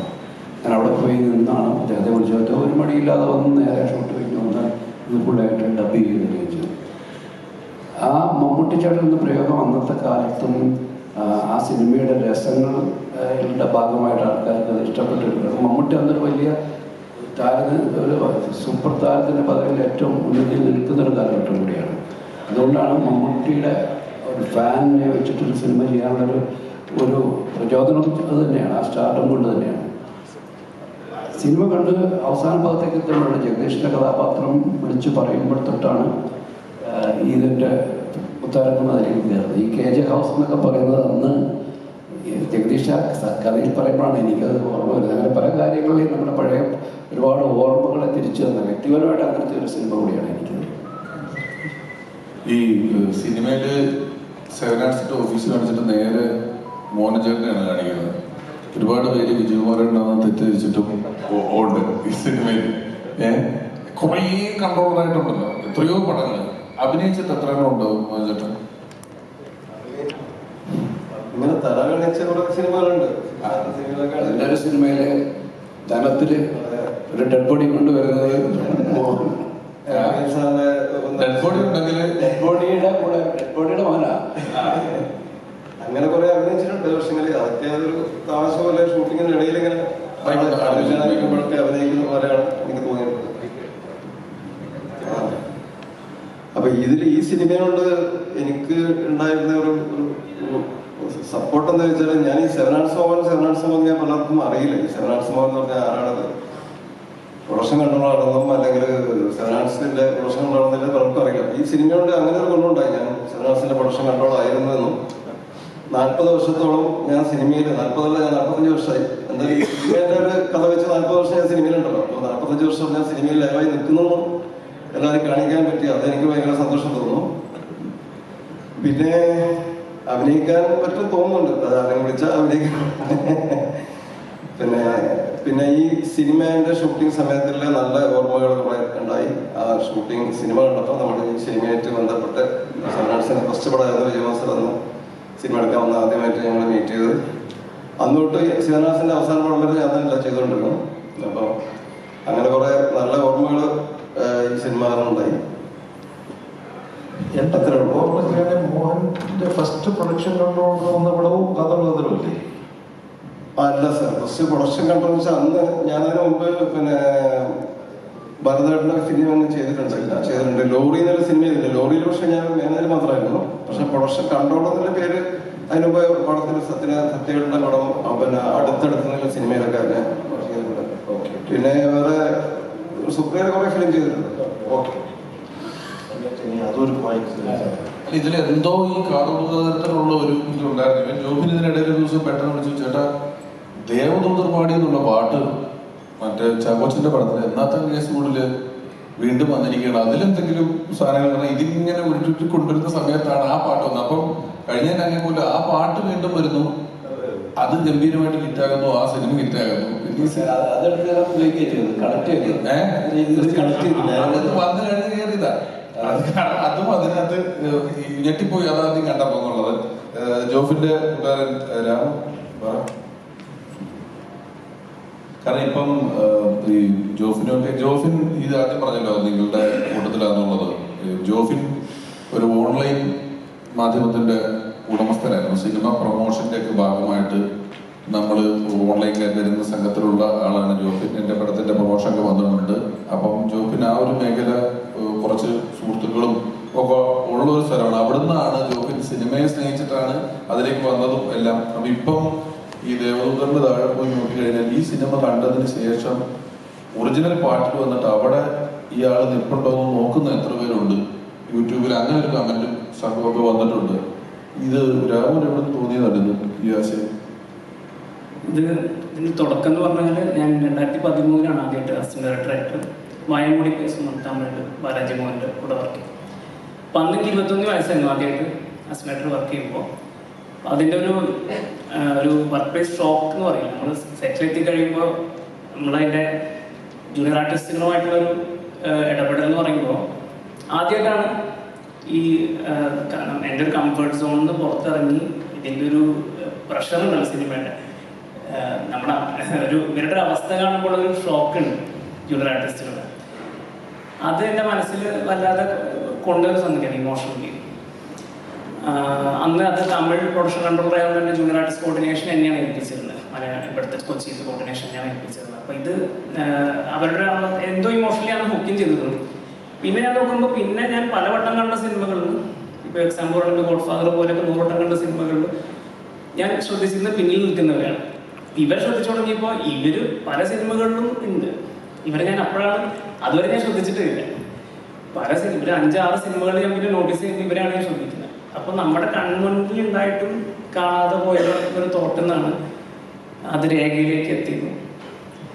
അത് ആ ചിന്ത എന്താ പറയുക വർഷങ്ങളോളം കൊണ്ടു നടന്ന് ഒരു പോയിന്റാണ് ഇങ്ങനൊരു ക്രൈമായി ബന്ധപ്പെട്ടിരിക്കുന്ന സമയത്താണ് ജോഫിന് ഞാൻ കൂടി കൊച്ചിയിൽ അരവിന്ദൻ്റെ അതിൽ സിനിമ കണ്ടുകൊണ്ടിരിക്കുമ്പോഴാണ് ഇൻട്രൊഡക്ഷൻ ജോഫിനോട് ഈ ഒരു തോട്ടിൻ്റെ ഒരു ബേസിക് ഐഡിയ പറഞ്ഞു. അത് ജോഫിന് എന്തായാലും ചെയ്യണം നമുക്കത് ഇമ്മീഡിയറ്റ്ലി പറഞ്ഞു തുറന്നു. അതാണ് എൻ്റെ ഒരു തുടക്കം എന്ന് പറയുന്നത്. ഒരു കാര്യം കൂടെ പറയേണ്ടത്, ഈ എഴുതിയെടുത്തില് സ്നേഹപൂർവ്വം മമ്മൂട്ടി എന്ന് തന്നെയാണ് അത് തീർത്തിരിക്കുന്നത്. അതാദ്യം ചെയ്തു. അത് ചെയ്ത ശേഷവും ഈ AI മമ്മൂക്ക ഉണ്ടല്ലോ, AI മമ്മൂക്കനെ ഒന്ന് കാണണമല്ലോ ഇത്. കാരണം ഈ നമ്മൾ വിചാരിക്കുക 100-200 കോടിയുടെ സിനിമകളിൽ പോലും AI ചെയ്തിട്ട് പല മുഖങ്ങളും നമുക്ക് ഒരു വ്യക്തതയും കൃത്യതയും ഇല്ലാതെ വരുന്നു എന്നുള്ളൊരു കാര്യം കൊണ്ട് ഈ AI ചെയ്ത പോർഷനുകൾ പല ഘട്ടങ്ങളായിട്ട് ഇറ്റേ കാണിക്കാൻ ജോഫിൻ വരികയും ആ AI പോർഷനുകൾ കാണുന്നതിനകത്ത് ഈ ലാസ്റ്റത്തെ കത്ത് വായിക്കുന്ന സീനും കണ്ടതിന് ശേഷം മമ്മൂക്ക വീണ്ടും വിളിച്ചിട്ട് വെളുപ്പിന് 6 മണിക്ക് വിളിച്ചിട്ടാണ് മമ്മൂട്ടി ചേട്ടൻ എന്ന് പറഞ്ഞ് ഇത് തിരുത്തി ഡബ് ചെയ്തത്. ആദ്യ സിനിമയിൽ സ്നേഹപൂർവ്വം മമ്മൂട്ടി എന്ന് പറഞ്ഞ് ഇരുന്നായിരുന്നു. അത് പറ്റത്തില്ല, മമ്മൂട്ടി ചേട്ടൻ തന്നെ നമുക്ക് ചെയ്യാം. പക്ഷെ അദ്ദേഹം വിദേശത്തേക്ക് പോവാണ്. അപ്പോൾ വെളുപ്പിന് തിരിച്ച് വിളിച്ചിട്ടാണ് അത് ചെയ്തത്. അപ്പൊ അദ്ദേഹത്തിന്റെ ഒരു അനുമതി വേണുചേട്ടനും മാൻഡോച്ചേട്ടനുമായിട്ടും എല്ലാവരും സുഹൃത്തിൽ വന്നിട്ടുള്ളതാണ്. അതിൻ്റെ ഒപ്പം തന്നെ വേറെ സുഹൃത്ത് ഞാനും രാമും നമുക്ക് അടുത്തോട്ട് ആദ്യം കഥ പറയുന്ന സമയത്ത് ഈ മുത്താരമൊന്നും ഇവിടെ ഉണ്ടായിരുന്നില്ല. അതിന് പകരം അവിടെ വേറെ ഉണ്ടായിരുന്നു. അപ്പോൾ നമുക്കത് കേട്ട് മൊത്തം കഥ കേട്ട് കഴിഞ്ഞ സമയത്ത് നമുക്ക് പറഞ്ഞത് ഇതുമായിട്ട് സമാനമായിട്ടുള്ളൊരു സംഭവം എൻ്റെ ലൈഫിൽ ഉണ്ടായിട്ടുണ്ട്. ഒരു ദിവസം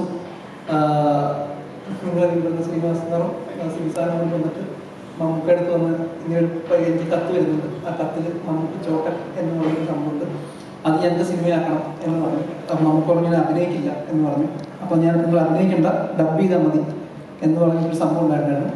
അത് ഇതുമായിട്ട് വേണമെങ്കിൽ നിങ്ങൾ കണക്ട് ചെയ്തോളൂ എന്ന് പറഞ്ഞ് മമ്മൂക്കയാണ് മുത്താരമൊന്നും വീയുടെ റെഫറൻസ് ഞങ്ങൾക്ക് തരുന്നത്.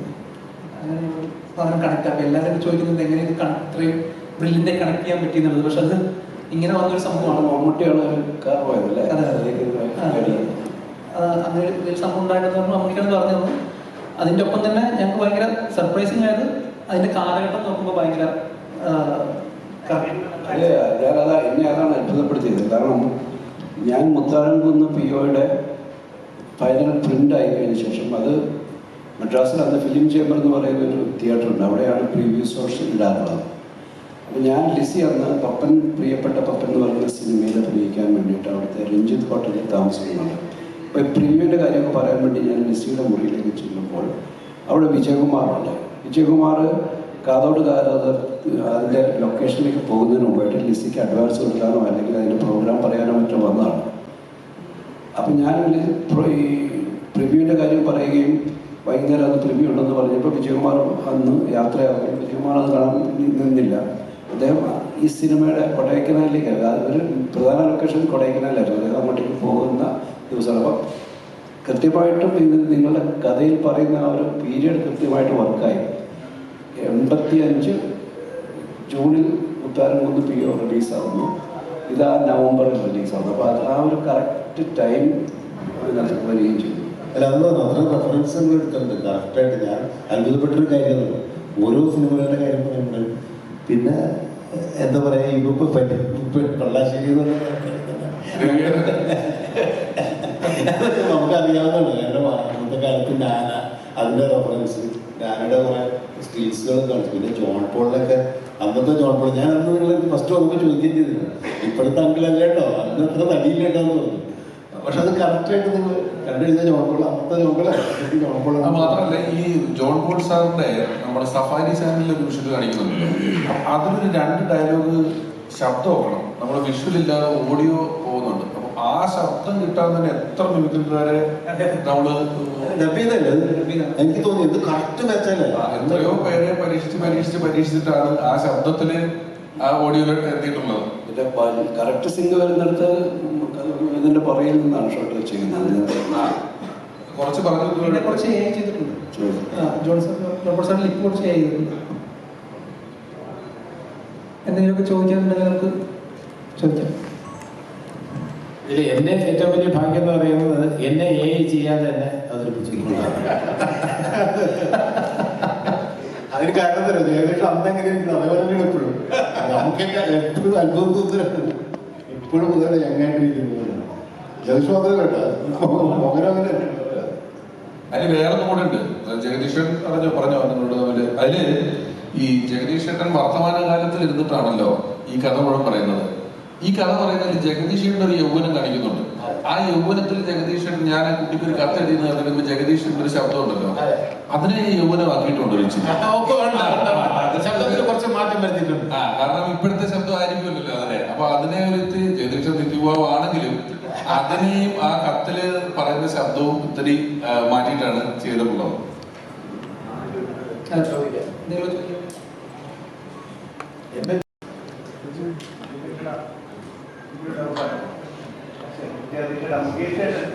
ഒരു കാര്യം പറഞ്ഞിട്ടുണ്ടായിരുന്നു നേരത്തെ പ്രിയദർശനാഥ് പറഞ്ഞിട്ട് തന്നെ കുത്തില്ല എന്നുള്ള ഡയലോഗ് അത് അദ്ദേഹം കണ്ടുപിടിച്ചു വന്നതാണ്. പ്രിയദർശൻ മാറ്റിയെടുത്ത് പറഞ്ഞു അത് ഒത്തിരി ഒമ്പാത് വെക്കുന്നുണ്ട്. ഇത് എനിക്ക് എന്നെ തന്നെ പറഞ്ഞൊരു ഒരു ഇന്റർവ്യൂവിൽ കണ്ടത് അല്ലല്ല, അത്തരത്തിലുള്ള ഒരുപാട് എന്താ പറയാ ഡയലോഗ്സ് മുകേഷിന്റേതായിട്ടുള്ള ഒത്തില്ല, പുല്ല്, അതൊക്കെ മുകേഷിന്റെ കോൺട്രിബ്യൂഷൻ ആണെന്ന് വേണമെങ്കിൽ പറയാം.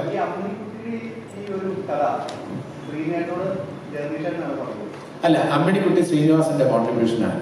അമ്മിണിക്കുട്ടി, AP അമ്മിണിക്കുട്ടി എന്നുള്ള പേരും എന്റെ കഥയിലെ നായികയുടെ പേര് വേറെയായിരുന്നു.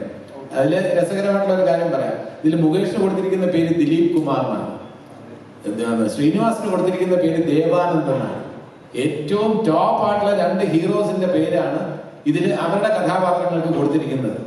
അപ്പൊ ഇന്ന് ആലോചിക്കുമ്പോൾ എനിക്ക് സന്തോഷമുള്ള ഒരു കാര്യമുണ്ട്. അവർക്ക് വലിയ പേരുകൾ, വലിയ നടന്മാരുടെ പേരുകളാണ് കൊടുത്തത്. പക്ഷെ എന്റെ കഥാപാത്രത്തിന് ശ്രീനി തന്ന പേര് എനിക്ക് ഇന്ന് ഇഷ്ടമാണ്, വാസു. മലയാളത്തിന്റെ മണമുള്ള പേരാണ്. ഹിന്ദി നടന്മാരെ പിന്നിൽ പോയിട്ടില്ല. ഞാൻ സൈക്കിൾ ഷോപ്പുകാരൻ വാസുവാണ്.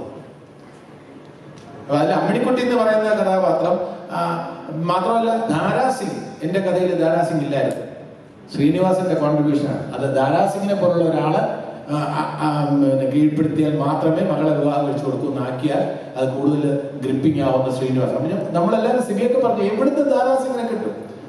അത് വേറെ കാര്യമുണ്ട്. ഈ ധാരാസിംഗ് ഞാൻ കേട്ടുള്ളതാണ്. ഇപ്പൊ നമ്മളിപ്പോ ഈ സിനിമയെ ഇങ്ങനെ കാണിക്കുവാണല്ലോ, മാനിപ്പുലേറ്റ് ചെയ്യുവാണല്ലോ. അതിൽ സിനിമയാണെന്ന് അറിഞ്ഞിട്ട് പോലും ധാരാസിംഗ് ആദ്യം ഇടിയിൽ ഞാൻ തോക്കുവാണെങ്കിൽ ഞാൻ തോക്കാൻ റെഡിയല്ല എന്ന് പറഞ്ഞ് പോയിട്ടുണ്ട്. അതുള്ള അല്ല, ആ കഥ അത് അങ്ങനെയല്ല, തോക്കാൻ റെഡിയല്ല നമ്മുടെ കഥയില്. അതെ, പിന്നെ ഡയലോഗ് കറക്റ്റ് ചെയ്തിട്ട് അതെ, സത്യമുള്ളതാണ് ഗുസ്തി എന്ന് പറഞ്ഞു. ഇതില് വേറൊരു കാര്യം എന്ന് വെച്ചാൽ ഏറ്റവും ഇതിൽ മുത്താരക്കുന്നിനെ കുറിച്ച് മാത്രം ഒരു ദിവസം ഫുൾ പറയാനുണ്ട്. ഇതില് ധാരാസിംഗിന്റെ ക്യാരക്ടർ കൊണ്ടുവന്നു എങ്ങനെ ധാരാസിംഗുമായിട്ട് ബന്ധപ്പെടും. അപ്പൊ എനിക്ക് അത്യാവശ്യം ഹിന്ദി അറിയാവുന്നതുകൊണ്ട് ഫോൺ ചെയ്യിച്ചു. അന്ന് ഈ മൊബൈൽ ഫോണൊന്നും ഇല്ല. ഫോൺ ചെയ്ത് ധാരാസിംഗിന്റെ പ്രൈവറ്റ് സെക്രട്ടറിയോട് സംസാരിച്ച് ഇംഗ്ലീഷിലും ഹിന്ദിയിലും ഒക്കെ ആയിട്ട് പറഞ്ഞ് സിംഗ് സാബുമായിട്ട് ഒരു മീറ്റിംഗ് അറേഞ്ച് ചെയ്യണം. അപ്പൊ മീറ്റിംഗ് അറേഞ്ച് ചെയ്യാൻ സമ്മതിച്ചു. വന്ന് കണ്ടോളൂ, കഥ പറഞ്ഞോളൂ എന്ന് സമ്മതിച്ചു. അടുത്ത ചോദ്യം, ആര് പോവും? ഷൂട്ടിംഗ് തുടങ്ങി കഴിഞ്ഞു. സിബി ഫുള്ളി ബിസിയാണ്. ശ്രീനിവാസൻ സീൻസ് എഴുതിക്കൊണ്ടിരിക്കുകയാണ്. കാരണം ഓൺലൈൻ, പക്ക ഓൺലൈനാണ്. അപ്പൊ ആര് പോകും? അപ്പൊ പറഞ്ഞ ശ്രീനിവാസൻ, നീ തന്നെ പോകണം. ഞാൻ ഫ്ലൈറ്റിൽ കയറിയിട്ടില്ല. എനിക്ക് ഫ്ലൈറ്റ് ഞാൻ എന്താണെന്ന് പോലും എനിക്കറിയില്ല. അപ്പൊ ഞാൻ തനിച്ചാണ്. അന്ന് ഒരു ഷൂസ്ട്രിങ് ബഡ്ജറ്റിൽ പടം എടുക്കുകയാണ്. കാരണം ഇത്ര ബഡ്ജറ്റ് എന്ന് ആദ്യമേ പറഞ്ഞിട്ടുണ്ട്. അപ്പൊ സിബി അതിൽ തീർത്തു കൊടുക്കാന്ന് പറഞ്ഞു. ആ വാക്ക് പാലിക്കുകയും ചെയ്തു. കാരണം ഇതിനകത്ത് ആ പടത്തിന് ഇത്രയും ഒരു അംഗീകാരം കിട്ടുമ്പോൾ പോലും ഒരു കാര്യം മനസ്സിലാക്കണം, അത് വളരെ ലിമിറ്റഡ് ബഡ്ജറ്റില് ആ ഇത്ര നിശ്ചിത ദിവസത്തിനുള്ളിൽ തീർത്ത പടമാണ്. ക്യാമറാമാൻ കുമാറിനെയും സിബിയും എത്ര അഭിനന്ദിച്ചാലും മതിയാവില്ല. കാരണം അതിന്റെ ഒരു ഭംഗി ഒട്ടും ചോരാത്ത രീതിയിൽ തന്നെ അത് ഷൂട്ട് ചെയ്തിട്ടുണ്ട്. അപ്പൊ ധാരാസിംഗിനെ ബുക്ക് ചെയ്യണമെന്ന് പറഞ്ഞപ്പോ എന്റെ അടുത്ത് പോകാൻ പറഞ്ഞു. ഞാൻ ആദ്യമായിട്ട് അങ്ങ് പോയി അവിടെ ചെന്ന് സിംഗ് സാബിനെ കണ്ടു. അപ്പൊ ഇവിടുന്ന് പറഞ്ഞത് അദ്ദേഹം അന്ന് പഞ്ചാബി സിനിമകൾ സംവിധാനം ചെയ്യുന്നുണ്ട്. പഞ്ചാബി സിനിമയിൽ വളരെ ബിസിയാണ്. ഹിന്ദി സിനിമയിൽ മർദ് പോലുള്ള സിനിമകളൊക്കെ ഗംഭീര വേഷം ചെയ്താണ്. ഇവിടുന്ന് പറഞ്ഞു 2 ലക്ഷം രൂപ വരെയാണെങ്കിൽ ജഗദീഷ് കമ്മിറ്റിയിൽ വരണം. അപ്പൊ ഇവിടുന്നുള്ളവർ ഇവരൊക്കെ 10 ലക്ഷം ചോദിക്കും, 15 ലക്ഷം ചോദിക്കും. ഞാനവിടെ പോയി സിംഗ് സാബിന്റെ അടുത്ത് ഒരു കഥയൊക്കെ പറഞ്ഞു. കഥയൊക്കെ ഇഷ്ടപ്പെട്ടു. പക്ഷെ റെമ്യൂണറേഷന്റെ കാര്യം പറഞ്ഞപ്പോൾ എന്താണ് നിങ്ങൾക്ക് തരാൻ പറ്റുക എന്ന് ചോദിച്ചു. ഞാൻ പറഞ്ഞു, സാർ ഇത് റെമ്യൂണറേഷനായിട്ട് കണക്കാക്കരുത്. മലയാള സിനിമ എന്ന് പറഞ്ഞാൽ പഞ്ചാബി സിനിമയുടെയും വളരെ താഴെയാണ്. റവന്യൂ എന്ന് പറഞ്ഞാൽ വളരെ കുറവാണ്. നമ്മൾ നല്ല സിനിമകൾ എടുക്കുന്ന ആൾക്കാരാണ്. സാർ വേറൊന്നും വിചാരിക്കരുത്, റെമ്യൂണറേഷൻ വിചാരിക്കരുത്. സാർ എന്നെ ഒന്നും ചെയ്യരുത് 10 പ്രാവശ്യം പറഞ്ഞിട്ട് ഞാൻ പറഞ്ഞു, സാർ 25,000 റുപ്പീസ്. ഞങ്ങൾ വിശ്വസിക്കില്ല. 25,000 ഞാൻ ബുക്ക് ചെയ്തിട്ട് വരുന്നത്. ശ്രീനിവാസന് സിബി 25,000 ഇതെങ്ങനെ സംഭവിച്ചു? ഞാൻ പറഞ്ഞു, അതൊന്നും അറിയരുത്. അദ്ദേഹം അതിന് സമ്മതിച്ചു. അത് അദ്ദേഹത്തിന്റെ വലിയ മനസ്സ്. എന്റെ വാചകത്തിന്റെ പഠിക്കുന്നതിനേക്കാളും അദ്ദേഹത്തിന്റെ വലിയ മനസ്സായിട്ടാണ് ഞാൻ കാണുന്നത്. നല്ല സിനിമയ്ക്ക് വന്നു, ഇവിടെ വന്നപ്പോൾ ഒരുപാട് പ്രിപ്പറേഷൻസ്. നമ്മൾ ധാരാസിംഗിന് വേണ്ടി എത്ര കോഴി അറേഞ്ച് ചെയ്യണം, എത്ര മുട്ട അറേഞ്ച് ചെയ്യണം, എത്ര പാൽ അറേഞ്ച് ചെയ്യണം. സാധാരണ മനുഷ്യന് കഴിക്കുന്ന ഒരു ഫുഡിന് അല്പം ഒരു വേറെ രീതിയിലുള്ള ഡയറ്റ് എന്നുള്ളതിൽ വേറെ ഒന്നും വേണ്ട, വേറെ ഒരു കണ്ടീഷൻസും ഇല്ല. നമ്മുടെ കൂടെ നമ്മളുടെ ഒരാളായി തന്നെ അവിടെ ഷൂട്ട് ചെയ്ത് ഏറ്റവും സ്നേഹത്തോടെയാണ് പിരിഞ്ഞത്. അദ്ദേഹത്തിന് വേണ്ടി ഡബ് ചെയ്തിരിക്കുന്നത് ഭാസി സാറിന്റെ സഹോദരനായ ചന്ദ്രാജി സാറാണ് ഡബ് ചെയ്തിരിക്കുന്നത്. അതാണ് മുത്താരംഗ ടിവിയുടെ ഒരുപാട് നല്ല അനുഭവങ്ങളുണ്ട്. ഒരുപാട് ഈ ദിലീപ് കുമാറിന്റെയും ദേവാനന്ദിന്റെയും ഈ അന്നത്തെ പ്രേമത്തിനൊരു പുതുമ കൊണ്ടുവരാൻ വേണ്ടിയാണ് ശ്രീനിവാസൻ. എങ്ങനെ പുതുമ കൊണ്ടുവരാൻ കഴിയും? ഈ നായകന്റെ പ്രേമത്തിന് ഒരു പുതുമ വേണം, എങ്കിലേ വർക്കാവും എന്ന് പറഞ്ഞിട്ട് അതാണ് ഈ ഒരു മമ്മൂട്ടി ഫാനാക്കി, അമ്മിണിക്കുട്ടിയെ മമ്മൂട്ടി ഫാനാക്കി. എന്നിട്ട് അമ്മിണിക്കുട്ടി കത്ത് എഴുതുമ്പോൾ ആ കത്ത് പൊട്ടിച്ച് വായിച്ചു, ഓ അത് ശരി. അപ്പൊ അതിന് മറുപടി മുകേഷ് തന്നെ എഴുതുന്നു, ഈ ദിലീപ് കുമാർ തന്നെ എഴുതി, അത് മമ്മൂക്കയുടെ ശബ്ദത്തിൽ തന്നെ നമ്മൾ കേൾപ്പിച്ചു. അപ്പോൾ അങ്ങനെ അമ്മിണിക്കുട്ടി കേട്ടിട്ട് വീണ്ടും ഈ പോസ്റ്റ് മാസ്റ്റർ കാണാൻ പോകുന്നു. അങ്ങനെയാണ് ആ കഥ കൂടുതൽ വികസിച്ചത്.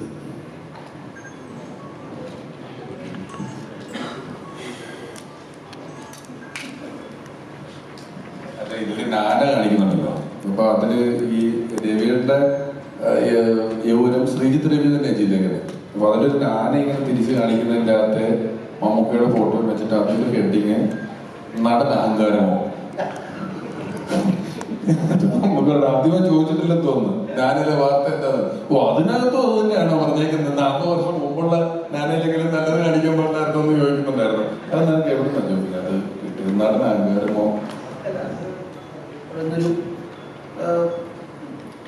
ആ ഒരു അന്നത്തെ കാലത്തെ പത്രസ്വഭാവവും മുഖത്തിലുള്ള രൂപം വെച്ച് അങ്ങനെ ചെയ്തു തന്നെയാണ്.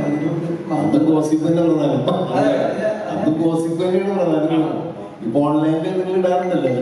ഇവനൊക്കെ ഇവനാരെങ്കിലും പറഞ്ഞു കൊടുക്കണോ? ഇവന് ഈ അടുത്ത കാലം വരെ അതായിരുന്നില്ല ജോലി.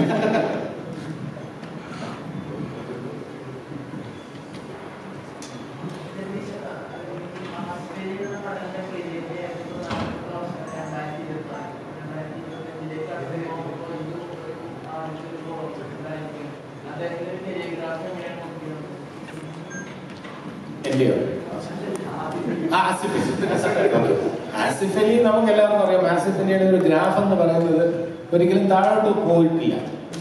ആസിഫ് അലിയുടെ ഇപ്പൊ ആസിഫ് അലിയുടെ ഒരു പടം എന്ന് പറയുമ്പോൾ ആസിഫ് അലിയുടെ സെലക്ഷനെ കുറിച്ച് പ്രേക്ഷകർക്ക് എല്ലാവർക്കും അറിയാം. അപ്പൊ ഇതിൽ എന്തെങ്കിലും ഉണ്ടാകും എന്ന പ്രതീക്ഷയോടെ ആയിരിക്കും പ്രേക്ഷകർ വരിക.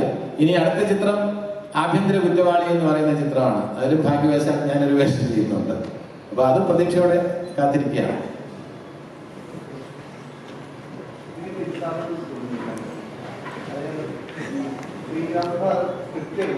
അതായത് ഞാൻ പറഞ്ഞാണ് ലൊക്കേഷൻ വന്നത് ഒരു ഫീൽഡ് വെച്ച് ലൊക്കേഷൻ വേണ്ടിയുടെ ഫോട്ടോ മൊത്തമായിട്ട് എടുക്കാനാണ് സ്ക്രിപ്റ്റ് എഴുതാൻ പറ്റുമെന്നാണ് അദ്ദേഹം പറഞ്ഞത്. അപ്പോൾ ഒരു സ്ക്രിപ്റ്റ് ഫുൾ പ്രിപ്പയർഡ് ആയിട്ടില്ല. അദ്ദേഹം ലൊക്കേഷൻ വന്നാണ് സ്ക്രിപ്റ്റ് എഴുതും. അപ്പോൾ ഈ ലൊക്കേഷൻ എഴുതി സ്ക്രിപ്റ്റ് പ്രിപ്പയർ ചെയ്ത് കാണുന്നു. ഈ ഷോർട്ടിങ്സിനൊക്കെ ചെയ്തിട്ട് എപ്പോഴാണ് അത് ഷൂട്ട് ചെയ്യാനുള്ള ടൈമിംഗ് എങ്ങനെയാണ് ഒന്ന് അഡ്ജസ്റ്റ് ചെയ്ത് വെക്കുന്നത്? ഈ ജനറേറ്ററിന്റെ രണ്ടുപേരും മറുപടി പറഞ്ഞത് എനിക്ക് പറയാനുണ്ട്. ഈ ജനറേറ്ററിന്റെ പുക കേട്ടിട്ട് അല്ലെങ്കിൽ ശബ്ദം കേട്ടിട്ട് എഴുതുക എന്ന് പറയുന്നത് എക്സാജറേറ്റഡ് ആയിട്ട് നമ്മൾ തമാശയായിട്ട് പറയുന്നതാണ്. അത് ലോഹിയെ കുറിച്ചും പറയാറുണ്ട്, ശ്രീനിയെ കുറിച്ചും പറയാറുണ്ട്. പക്ഷെ ഇവർ രണ്ടുപേരും മിക്കവാറും സിനിമകൾ ഷൂട്ടിന്റെ പാരലായിട്ട് തന്നെയാണ് എഴുതിക്കൊണ്ട് പോകാറുള്ളത്. പക്ഷെ കഥയുടെ ഒരു ധാരണയുള്ളതുകൊണ്ട്, ഒരു വൺ ലൈൻ ഉള്ളതുകൊണ്ട് നമുക്ക് അറിയാം ഇന്ന ഓരോ സീനിനെ കണ്ടിട്ട് നമുക്കറിയാം. പക്ഷെ ഡീറ്റെയിൽ ആയിട്ടുള്ള സ്ക്രിപ്റ്റ് കിട്ടുന്ന അവസാന നിമിഷത്തിലായിരിക്കും. പക്ഷെ അതങ്ങ് ചെയ്ത് ഞങ്ങൾക്കൊക്കെ ശീലമായി. ആ ഒരു പ്രഷറിൽ നിന്നുകൊണ്ടാണ് എല്ലാ സിനിമകളും അക്കാലത്ത് ചെയ്തു വന്നിട്ടുള്ളത്. ഇപ്പം ഞാൻ ഭരതം ചെയ്തതും അങ്ങനെ തന്നെയാണ്. വല്ലാത്ത കഥയേ ഇല്ല, പാട്ടുകളൊക്കെ അപ്പം വരിക, അങ്ങനെയും ഷൂട്ട് ചെയ്തിട്ടുണ്ട്. ഇതെൻ്റെ ആദ്യത്തെ സിനിമയെന്ന് നമ്മൾ ആലോചിക്കണം. ഞാനങ്ങനെ 7 പടങ്ങളിൽ അസോസിയേറ്റും അസിസ്റ്റൻ്റായിട്ടൊക്കെ വർക്ക് ചെയ്ത ശേഷം ആദ്യ സിനിമ വരുമ്പോൾ തന്നെ മുഴുവൻ സ്ക്രിപ്റ്റില്ലാതെ ചെയ്യേണ്ട ഒരു അവസ്ഥയിലാണ്. പക്ഷേ നമുക്ക് ഒരു ഗുണമുള്ളത്, നമുക്ക് എല്ലാ ആർട്ടിസ്റ്റുകൾക്കും അവൈലബിളാണ്, എല്ലാവരും ലൊക്കേഷനിലുണ്ട്. അപ്പം ഏത് സീൻ എപ്പോഴും എടുക്കണമെന്ന് വെച്ചാലും നമുക്ക് ആൾക്കാരുണ്ട്, ആർട്ടിസ്റ്റും കൂടെയുണ്ട്. പിന്നെ നമ്മൾ ഈ ഒരു എക്സ്പീരിയൻസ് ഉണ്ട്. 7 സിനിമകളാണെങ്കിലും അതിനകത്ത് വലിയ രീതിയിൽ നമ്മൾ ഇൻവോൾവ് ആയിട്ടാണ് അസിസ്റ്റൻ്റായിട്ട് വർക്ക് ചെയ്തത്. അപ്പം ഇത്തരം പ്രഷറുകളൊക്കെ നേരിട്ട് തന്നെയാണ് അവിടേക്ക് എത്തുന്നത്. കമൻറ്റും അതുപോലെ തന്നെ എനിക്ക് വേറെ എന്ന് വെച്ചാൽ സിബി പറഞ്ഞതിൻ്റെ തുടർച്ച തന്നെയാണ്. ശ്രീനിവാസനായിട്ട് ചെയ്ത പടങ്ങളൊക്കെ തന്നെ ഒരു പടത്തിന് ഒരു ഫുൾ സ്ക്രിപ്റ്റ് നേരത്തെ എഴുതിയിട്ടില്ല. എല്ലാം ഡയലോഗ്സ് ലൊക്കേഷനിൽ നിന്നൊക്കെ എഴുതിയിട്ടുള്ളൂ. അതിൽ ഏറ്റവും എന്ന് വെച്ചാൽ ഞങ്ങൾക്ക് ഒരു പ്രത്യേകത തോന്നിയെന്ന് വെച്ചാൽ ഡിസ്കഷൻ ഏകദേശം കുറേ നാളുണ്ടാവും. ഒരു 5 മാസമൊക്കെ ഇരുന്ന് ഞങ്ങൾ കഥ ഉണ്ടാക്കി സ്ക്രീൻ പ്ലേ ഉണ്ടാക്കിയിട്ട് ഏകദേശം സ്ക്രീൻ പ്ലേ കറക്റ്റായിരുന്നു. 1 ലൈൻ എന്ന് പറയുന്നത് 1 ലൈൻ പക്കയായിരുന്നു. ഈ 1 ലൈൻ വെച്ചിട്ടാണ് ലൊക്കേഷൻ കാണാൻ പോകുന്നതും സോങ് കമ്പോസ് ചെയ്യുന്നതും ബാക്കി എല്ലാ കാര്യങ്ങളും 1 ലൈൻ വെച്ചിട്ടായിരിക്കും. സ്ക്രിപ്റ്റ് ഒരു സീൻ പോലും എഴുതിയിട്ടുണ്ടാവില്ല. പക്ഷെ ലൊക്കേഷനിൽ വന്നു കഴിഞ്ഞാൽ ശ്രീനിയെ സംബന്ധിച്ചോളം ശ്രീനി ഭയങ്കര ആ കാര്യത്തിൽ ഭയങ്കര ഓർമ്മയും കാര്യങ്ങളാണ്. അന്ന് ഡിസ്കഷനിൽ പറഞ്ഞിട്ടുള്ള ചില കാര്യങ്ങൾ ഞാൻ പറഞ്ഞത് പോലും ശ്രീനിയെ ഓർമ്മിക്കാറുണ്ട്. നമ്മൾ അന്ന് ഒരു കാര്യം പറഞ്ഞിട്ടുണ്ടായിരുന്നു. അപ്പോൾ അത് സ്ക്രിപ്റ്റിൽ വരും, ഡയലോഗ്സിലെല്ലാം വരുന്നതാണ്. അപ്പോൾ അങ്ങനെ ഒരു കോൺഫിഡൻസ് ശ്രീനിയോട് എനിക്കുണ്ടായിരുന്നു. പക്ഷെ അത് തകർത്തൊരു സിനിമയുണ്ട്. ഞാൻ ചമ്പക്കുളം അച്ഛനാണ്. ചമ്പക്കുളം അച്ഛൻ ഇതുപോലെ 1 ലൈൻ ഉണ്ടായിരുന്നു. ലൊക്കേഷനിലായി സോങ് ഒക്കെ ഷൂട്ടിങ്ങിൽ ലൊക്കേഷനിലെ ആർട്ടിസ്റ്റ് അടക്കം എത്തി. ശ്രീനിവാസൻ വേറൊരു പടത്തിൽ ഷൂട്ടിംഗ് അഭിനയിക്കുന്ന ഹീറോ ആയിട്ട് അഭിനയിക്കുന്ന പടം അവിടെ ഹെൽഡപ്പായിട്ട് പുള്ളിക്ക് വരാൻ പറ്റില്ല. ഷൂട്ടിങ്ങിൻ്റെ തലേ ദിവസം രാവിലെ ഒരു ഉച്ചയായപ്പോഴും പുള്ളി എത്തി. നല്ല പനിയായിട്ട് വരണം. അത് കിടന്നുറങ്ങി എന്നിട്ട് രാത്രി എന്നോട് ചോദിക്കുക ശ്രീനി നമ്മുടെ പടത്തിൻ്റെ കഥ എന്താണ്. പിറ്റേന്ന് രാവിലെ ഷൂട്ടിങ്ങിൻ്റെ പടം അതിന് മധുസാറ് KR വിജയ രംഭ അന്ന് രംഭയല്ല അമൃതാമിൻ്റെ പേര് അവരടക്കം വന്നിരിക്കുകയാണ്. പിറ്റേന്ന് കാലത്ത് എടുക്കേണ്ട ശ്രീനി. ഞാൻ ഇട്ടിപ്പോൾ എൻ്റെ ശ്രീനിയുടെ കഥകളെന്ന് ആലോചിക്കില്ല. കഥ എന്താണ് എന്നോട് ചോദിക്കും. ആ ശ്രീനിവാസൻ അന്ന് രാത്രി ഞങ്ങൾ ഇരുന്നിട്ട് ഫുൾ 1 ലൈൻ വായിക്കും. 1 ലൈൻ എന്തെങ്കിലും കോപ്പി ഉണ്ട് ശ്രീയുടെ പെട്ടിയിൽ വയ്ക്കേണ്ടു. ഞാൻ ആ കോപ്പി വെച്ചിട്ട് 1 ലൈൻ ഫുൾ വായിച്ചു കഴിഞ്ഞപ്പോൾ ശ്രീയുടെ സംഭവങ്ങൾ കംപ്ലീറ്റ് ഉണ്ടല്ലോ. പെട്ടെന്ന് എല്ലാ കാര്യങ്ങളും ഓർമ്മ തോന്നുന്നു. ആ കാര്യത്തിൽ സംബന്ധിച്ചു. ആക്ച്വലി അത് ഞങ്ങൾ ഷൂട്ടിംഗ് തുടങ്ങിയതുകൊണ്ടാണ്. ആദ്യ ദിവസം സോങ്ങിൻ്റെ കുറച്ച് ഷോർട്സ് എടുത്തു. സിബി പല പടങ്ങളും അങ്ങനെ ആയിരിക്കും. സോങ് ആയിരിക്കും അത് കിട്ടുക. കാരണം ലോഹിയുടെ സ്ക്രിപ്റ്റ് വരണം. സ്ക്രിപ്റ്റ് ഇല്ലാത്തതുകൊണ്ട് സോങ് ആയിരിക്കും മിക്കവാറും ശ്രീനിവാസിൻ്റെയും ലോഹിദാസിൻ്റെ പടങ്ങളുടെ ഷൂട്ടിങ്ങിൽ ഞങ്ങളൊക്കെ ആദ്യം തുടങ്ങാം. 3 ദിവസം കഴിഞ്ഞപ്പോഴേക്കും ട്രാക്കിലായതുകൊണ്ടാണ്. പിന്നെ ഒരു ദിവസം പോലും എനിക്ക് സ്ക്രിപ്റ്റിന് വേണ്ടിയിട്ട് സീനിന് വേണ്ടി വെയിറ്റ് ചെയ്യേണ്ടി വന്നിട്ടാണ്. ഒന്നുകിൽ രാവിലെ റൂമിൽ നിന്ന് സീന് വരുമ്പോൾ ഞങ്ങൾ ഒരുമിച്ച് കാരണം പോകുമ്പോൾ സ്ക്രിപ്റ്റ് ഉണ്ടാവും, അതിന് സീൻ ഉണ്ടാവും ഷൂട്ട് ചെയ്യേണ്ട ദിവസം. അല്ലെങ്കിൽ അന്ന് ലാൽ ജോസും ദിലീപൊക്കെ എൻ്റെ അസിസ്റ്റൻസാണ്. ഇവരായിരുന്നു ഹോട്ടലിലേക്ക് അയച്ചു കഴിഞ്ഞിട്ടുണ്ടെങ്കിൽ ഇവരും സീനും കൊണ്ട് വരും. ഇങ്ങനെയാണ് ഷൂട്ട് ചെയ്തുകൊണ്ടിരുന്നത്. ഇപ്പൊ ജഗദീഷിനോട് പറയാനുള്ളത് ഇതിനോട് ചേർത്ത് വയ്ക്കാനുള്ള കാര്യം എന്ന് വെച്ചാൽ ശ്രീനിവാസ് ഒരു ലോക സിനിമയിൽ തന്നെ ഒരു അത്ഭുതമാണ്. അതിന് കാരണം അതായത് ഇവർ പറഞ്ഞത് കറക്റ്റാണ്. 1 ലൈൻ അല്ലെങ്കിൽ സ്ക്രീൻ പ്ലേ, ഡീറ്റെയിൽ ആയിട്ടുള്ള സ്ക്രീൻ പ്ലേ അതിൽ ഇത്ര പേജിൽ ഫുൾ സ്കാപ്പ് പേപ്പറിലായിരിക്കും എഴുതി വയ്ക്കുക. അതിൽ ഡിസ്കസ് ചെയ്യുന്ന ഓരോ ദിവസവും ഡിസ്കസ് ചെയ്യുന്ന മാർജിനില് പോയിന്റുകളെല്ലാം ഇങ്ങനെ കുറിച്ച് വയ്ക്കും. അത്ഭുതം എന്ന് പറയുന്നത് ഫസ്റ്റ് ഡേ എടുക്കുന്നത് 98 സീനുകൾ ഉണ്ടെങ്കിൽ 97ാമത്തെ സീൻ വേണമെങ്കിൽ എഴുതി കൊടുക്കും. ഇത് വേറെ ഒരു റൈറ്റർ കൊണ്ടും പറ്റില്ല. കാരണം കഥ ഡെവലപ്പ് ചെയ്യുന്ന രീതിയിൽ ഒരു ക്യാരക്ടർ എങ്ങനെയൊക്കെയാണ് സംസാരിക്കുക, ഒരു ക്യാരക്ടർ എങ്ങനെയൊക്കെയാണ് ബിഹേവ് ചെയ്യാന്ന് ഒരു 5 സീൻ എഴുതി കഴിഞ്ഞാൽ അത് പിടികിട്ടും. ഇത് ഫസ്റ്റ് ഡേ 97ാമത്തെ സീൻ എഴുതി കൊടുക്കാൻ ശ്രീനിവാസിന് കഴിയും. അതേസരത്തിൽ അത്ഭുതത്തോടെ സിബി നോക്കി. ഇപ്പൊ സിബി ഓർക്കുന്നുണ്ടാവും ഹിസൈനസ് അബ്ദുള്ളയുടെ ക്ലൈമാക്സ് എന്നത് സിബിക്ക് അറിയില്ല, ലോഹിയുടെ മനസ്സിൽ മാത്രമേ ഉള്ളൂ. അപ്പൊ ഞങ്ങളെല്ലാം ആർട്ടിസ്റ്റ് എന്നല്ലേ ഇത് ക്ലൈമാക്സ് എന്താണ് എനിക്ക് അറിയില്ല. അപ്പൊ ലോഹി അങ്ങനെയാണ്. ഒരു സീൻ എഴുതാതെ അടുത്ത സീൻ ലോഹിക്ക് എഴുതാൻ പറ്റില്ല. ലോഹിക്ക് സീൻ നമ്പർ 2 എഴുതി കൊടുത്തിട്ട് പിന്നെ സീൻ നമ്പർ 61 എഴുതി കൊടുക്കാൻ പറ്റില്ല. 2, 3, 4 അങ്ങനെ എഴുതിയിട്ട് ലോഹിക്ക് ഫുള്ളായിട്ട് നാടകം എഴുതും പോലെ ഫുള്ളായിട്ട് അതിന് എഴുതുന്നതനുസരിച്ച് 5 കഴിഞ്ഞിട്ട് 6 ചിലപ്പോൾ പറയുന്ന രീതിയിലായിരിക്കില്ല, വേറെ രീതിയിൽ പോകും. 7 വേറെ രീതിയിൽ പോകും, 8 വേറെ രീതിയിൽ പോകും. ശ്രീനിയെ സംബന്ധിച്ചിടത്തോളം അത് ഏതാണ് ശരി ഏതാണ് തെറ്റെന്ന് പറയാനില്ല. രണ്ടുപേരും പ്രതിഭകളാണ്. അല്ല അങ്ങനെ പെടല് ഞാൻ പെട്ടിട്ടുണ്ട്. ഞാൻ ചെങ്കോലിൽ ഷൂട്ട് ചെയ്യുമ്പോൾ അന്നത്തെ ദിവസം ഷൂട്ട് ചെയ്യാൻ ഒരു 22 കിലോമീറ്റർ ദൂരെയാണ് തിരുവനന്തപുരം സിറ്റിയിൽ. അവിടെ ഞാൻ ഷൂട്ടിംഗ് നടക്കുന്ന തരത്തിൽ ഞാൻ പറഞ്ഞു ലോഹി ഇന്ന് എടുക്കുന്നത് ജോണിയും ലാലും മോഹൻലാലും ജോണിയൊക്കെ ആയിട്ടുള്ള സീനാണ്. അപ്പോൾ ആ തലേദിവസം പറഞ്ഞ് ജോണി എഴുതി തന്നില്ല.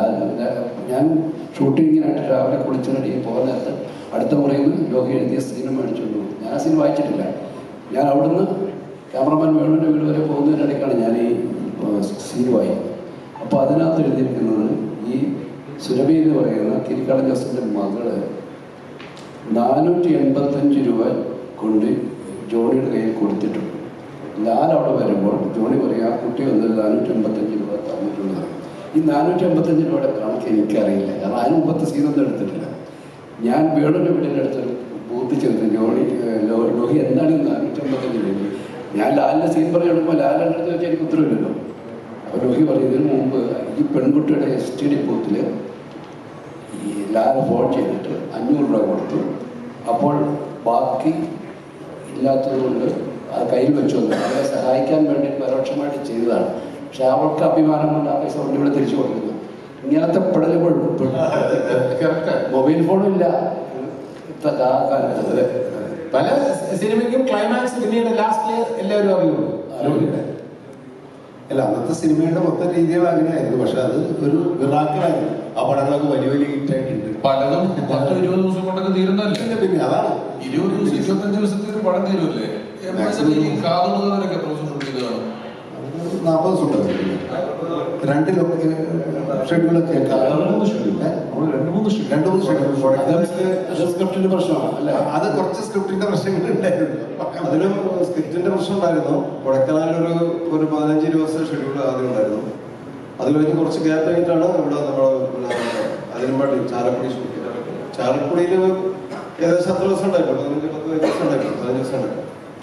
പിന്നെ കുറച്ച് പാച്ച് വർക്കുകൾ, സോങ്ങിന്റെ കുറച്ച് പാച്ച് വർക്കുകൾ കാര്യങ്ങളൊക്കെ ആയിട്ട് ഉണ്ടാവുകയുണ്ട്. അതിന് കാരണം എന്താ വെച്ച് കഴിഞ്ഞാൽ, അത് ജോൺ പോളും ഭരതേട്ടനും കൂടിയും ആദ്യം ഒരു ഡിസ്കഷൻ ഇരുന്ന് വിജയമാലയിൽ ഗവൺമെന്റ് വേറെ കഥയില്ല. വേറെ കഥ കുറേ ദിവസങ്ങൾ കുറേ മുന്നോട്ടുണ്ടെങ്കിൽ അത് അവസരപ്പഞ്ചനായിട്ട് ഇരുന്ന് പാട്ടിന്റെ കാര്യങ്ങളൊക്കെ സംസാരിച്ചിട്ടിരിക്കുമ്പോഴും പെട്ടെന്ന് ഒരു ദിവസം ഭരതേട്ടൻ പറഞ്ഞത് വർക്കൗണ്ട് കഥ മാറ്റാം എന്ന് പറഞ്ഞിട്ട് വേറെ ഒരു ചെറിയൊരു ഐഡിയ ആണ് അങ്കിൾ പറഞ്ഞതാണ്. അത് ഡെവലപ്പ് ചെയ്തപ്പോഴേക്കും മമ്മൂക്കാട് ഡേറ്റ് ആയി. സരിതയാണ് വലിയ നായികയാണ്. അവരൊക്കെ ഡേറ്റും ആയി. ഇത് ഷൂട്ടിങ് തുടങ്ങുകയും വേണം. പിന്നെ കമ്പോസിംഗ് ഒക്കെ തന്നെ അങ്ങനെയാണ് നടക്കുന്നത്. അത് അവസരത്തിന്റെ ആദ്യത്തെ പടം നന്നായിരിക്കണം. ആ പാട്ടുകളൊക്കെ തന്നെ ഭരതേട്ടൻ്റെ ഇൻവോൾവ്മെന്റും വളരെയധികം ഉണ്ടായിരുന്നു അതിൻ്റെ അകത്ത്. പിന്നെ ഇതൊക്കെ ഒരു കോൺഫിഡൻസ് ആണ്. എനിക്ക് തോന്നിയൊരു കാര്യം എന്ന് വെച്ച് കഴിഞ്ഞാൽ, ഏകദേശം സിനിമയ്ക്കൊക്കെ കൂടുതൽ പറയാൻ പറ്റും. എനിക്ക് തോന്നുന്നു വെച്ചാൽ ഡയറക്ടറും തിരക്കഥാകൃത്തും തമ്മിലുള്ള ഒരു ബോണ്ടിങ് കറക്റ്റാണെങ്കിൽ ആ ഒരു കോൺഫിഡൻസിൽ എടുക്കാമെന്നുള്ളതാണ്. ഇപ്പൊ നിർമ്മാതാവും അവരെ കോൺഫിഡൻസിൽ എടുക്കും. ഇത് ജോൺ പോളും പറയുന്നതാണ്, അവർ ചെയ്യും എന്നുള്ളൊരു കോൺഫിഡൻസ് ഉണ്ട്. മമ്മൂട്ടിക്കുണ്ട്. ആർട്ടിസ്റ്റിന് അന്ന് ആ പ്രശ്നമില്ല. ആർട്ടിസ്റ്റിന് എന്നിട്ട് ഇതേപോലെ കഥ പറഞ്ഞ് സ്ക്രിപ്റ്റ് വായിക്കുന്ന ഒരു പ്രശ്നങ്ങളൊന്നും അന്നില്ല. കാരണം വെച്ചാൽ ഇവരെ വിശ്വാസത്തിലെടുക്കില്ല. ഈ ഡയറക്ടർ ഇപ്പൊ ഞങ്ങളൊക്കെ ചെയ്യുമ്പോൾ തന്നെ ഇങ്ങനെ ഡയറക്ടറെ തിരക്കഥാകൃത്തിന് വിശ്വാസത്തിലെടുക്കുന്ന ഒരു കാലത്തിലേക്കൂടെയാണ് സിനിമ കടന്നുപോയത്. പക്ഷെ പറഞ്ഞ കാര്യം ഇന്ന് ഒരുപാട് സിനിമകൾ വരുന്നുണ്ട്, ഒരുപാട് റൈറ്റേഴ്സ് ഉണ്ട്, ഒരുപാട് ഫിലിം മേക്കേഴ്സ് ഉണ്ട്. ആർട്ടിസ്റ്റുകളെ സംബന്ധിച്ചോളം അവർക്ക് ചൂസ് ചെയ്യാനുള്ള ഒരുപാട് അവസരങ്ങളുണ്ട്. അതുകൊണ്ട് തന്നെയാണ് അവർ ആ കാര്യത്തിൽ പെർട്ടിക്കുലറായിട്ട് കഥ നേരത്തെ കേൾക്കണം, തിരക്കഥ ആദ്യം വായിക്കണം എന്നൊക്കെ പറയുന്നത്. പക്ഷെ മുമ്പ് അങ്ങനെ ആയിരുന്നില്ല എന്നുള്ള വ്യത്യാസം. വിശ്വാസം എന്നതിനപ്പുറം അതിന് കവിഞ്ഞ വിശ്വാസത്തിന് ഏറ്റവും നല്ല എക്സാമ്പിളാണ് ഭരതം. പ്ലാൻ ചെയ്യുന്ന കഥ എന്ന് പറയുന്നത് അത് ഒരു പൈക്കിളി കഥയെന്ന് ബാലേന്ദ്ര മേനോൻ സാറിന്റെ കഥയുമായിട്ട് വളരെയധികം സാമ്യമുണ്ടെന്ന് മനസ്സിലാക്കിയിട്ട് ആ ദിവസം മാറ്റി വെച്ചിട്ട് പിറ്റേ ദിവസം ഷൂട്ട് ചെയ്യുന്നു. ഭരതം എന്ന കഥ പ്ലാൻ ചെയ്തിട്ട് പിറ്റേ ദിവസം സിബി ഷൂട്ട് ചെയ്യാണ്. അതിന് സെവനാർട്സ് വിജയകുമാർ ഡിസ്ട്രിബ്യൂട്ടറാണ്, മോഹൻലാൽ പ്രൊഡ്യൂസറാണ്, ലോഹിദാസ് റൈറ്റർ, സിബി ഡയറക്ടർ. അപ്പൊ ഇവരുടെ എല്ലാം പരസ്പര വിശ്വാസത്തിന്റെ അടുത്താണ്. അപ്പോൾ പോലും സാധാരണ നമ്മൾ സ്ക്രിപ്റ്റ് ഇല്ലെങ്കിൽ പാട്ട് ഷൂട്ട് ചെയ്യാം. ഇത് പാട്ടുണ്ടോന്ന് അറിയില്ല. പാട്ട് പോലും ഇല്ലാതെ എനിക്ക് ഓൾറെഡി 2 സോങ് നമ്മൾ റെക്കോർഡ് ചെയ്തു വേറെ കഥയ്ക്ക് മറ്റേ കഥയ്ക്ക്. അപ്പോ ഇത് പുതിയ കഥ ഏതാണെന്ന് അറിയില്ല. എങ്ങനെ 3 ദിവസത്തെ ഗ്യാപ്പ് വരുന്നത്. അപ്പോ അതിന്റെ പൂജ കഴിഞ്ഞിട്ടാണ് ഞാൻ ലാലിനെയും വിജയകുമാറിനെയും എൻ്റെ മുറിയിൽ മോഹനുണ്ട് 3 പേരെയും എൻ്റെ മുറിയിൽ വിളിച്ച് കഥ കുറ്റിട്ടിട്ടാണ് പറയുന്നത് ഇതാണ് ഒരു സംഭവം, കഥ മാറാൻ പോവാ. രാവിലെ പൂജ കഴിഞ്ഞു. പിന്നെ അപ്പോ സ്ഥിതി എന്ന് പറഞ്ഞു ഡിസ്കസ് ചെയ്തിട്ട് പറയുന്നത് ഒരു 3 days ബ്രേക്ക് നമ്മൾ എടുക്കുന്നു. കാരണം ഹോൾ യൂണിറ്റ്, ഹോൾ ആർട്ടിസ്റ്റ് എല്ലാം അസംബിൾ ചെയ്ത് പൂജയും കഴിഞ്ഞു, ഷൂട്ടിംഗ് തുടങ്ങാൻ പോയി. അപ്പോൾ എല്ലാവരും ഒരു 3 days വെയിറ്റിങ്ങിലായാൽ നമ്മുടെ ഡിസിഷൻ അവിടെ അസുഖം ഞങ്ങൾക്കൊരു ഉച്ചയ്ക്ക് പോകണം. പിന്നെ ഞാൻ 4 മണിക്കൂർ ചോദിച്ചത്. അല്ല, നമുക്ക് പറ്റുമോ ഇല്ലയോ എന്ന് ആലോചിക്കാൻ 3 days ടൈം എടുത്തേക്കാം. നിങ്ങൾ പോയില്ലേ ആലോചിക്കും? നിങ്ങൾ രണ്ടും കൂടെ ആലോചിക്കില്ല. ഇല്ല, അന്ന് സംഭവിച്ചു. പത്മനാഭ സാർ മരിച്ചു. ആ ദിവസമാണ് പത്മനാഭ സാർ മരിച്ചത്. അങ്ങനെ നമ്മള് ഡിലേ ചെയ്താലും അറിഞ്ഞില്ല. നമ്മളെല്ലാവരും അതിന്റെ പുറകെ 4 ദിവസം കഴിഞ്ഞ് ഷൂട്ട് ചെയ്യാന്ന് പറഞ്ഞു. അതെ, ലാലിപ്പോ ഒന്ന് വീട്ടിൽ പോയിട്ട് വരാമെന്ന് പറഞ്ഞു. പക്ഷെ പത്മനാഭ സാർ മരിച്ചോണ്ട് പിന്നെ ലാൽ പോയില്ല. ഒരുപാട് കഥകളും പ്രചരിച്ചിട്ടുണ്ട് കേട്ടോ. അക്കരെ അക്കരെ അക്കരെ എന്ന് പറഞ്ഞ പടത്തിന്റെ സ്ക്രിപ്റ്റ് മുഴുവൻ മോഷണം പോയി, കളവ് പോയി, അതൊക്കെ ശരിയായിട്ടുള്ള കാര്യമല്ല. പ്രൊഡ്യൂസറാണ് ഇരിക്കുന്നത്. സ്ക്രിപ്റ്റ് ബോക്സ്, അതെ, സ്ക്രിപ്റ്റ് പിന്നെ ലഗേജ് എത്താൻ വൈകി. ടോട്ടലി പോയോ? പക്ഷേ അതിന്റെ കോപ്പി ഒരു എന്തോ ചോദിക്കുകയോ വന്നു ചോദിച്ചു.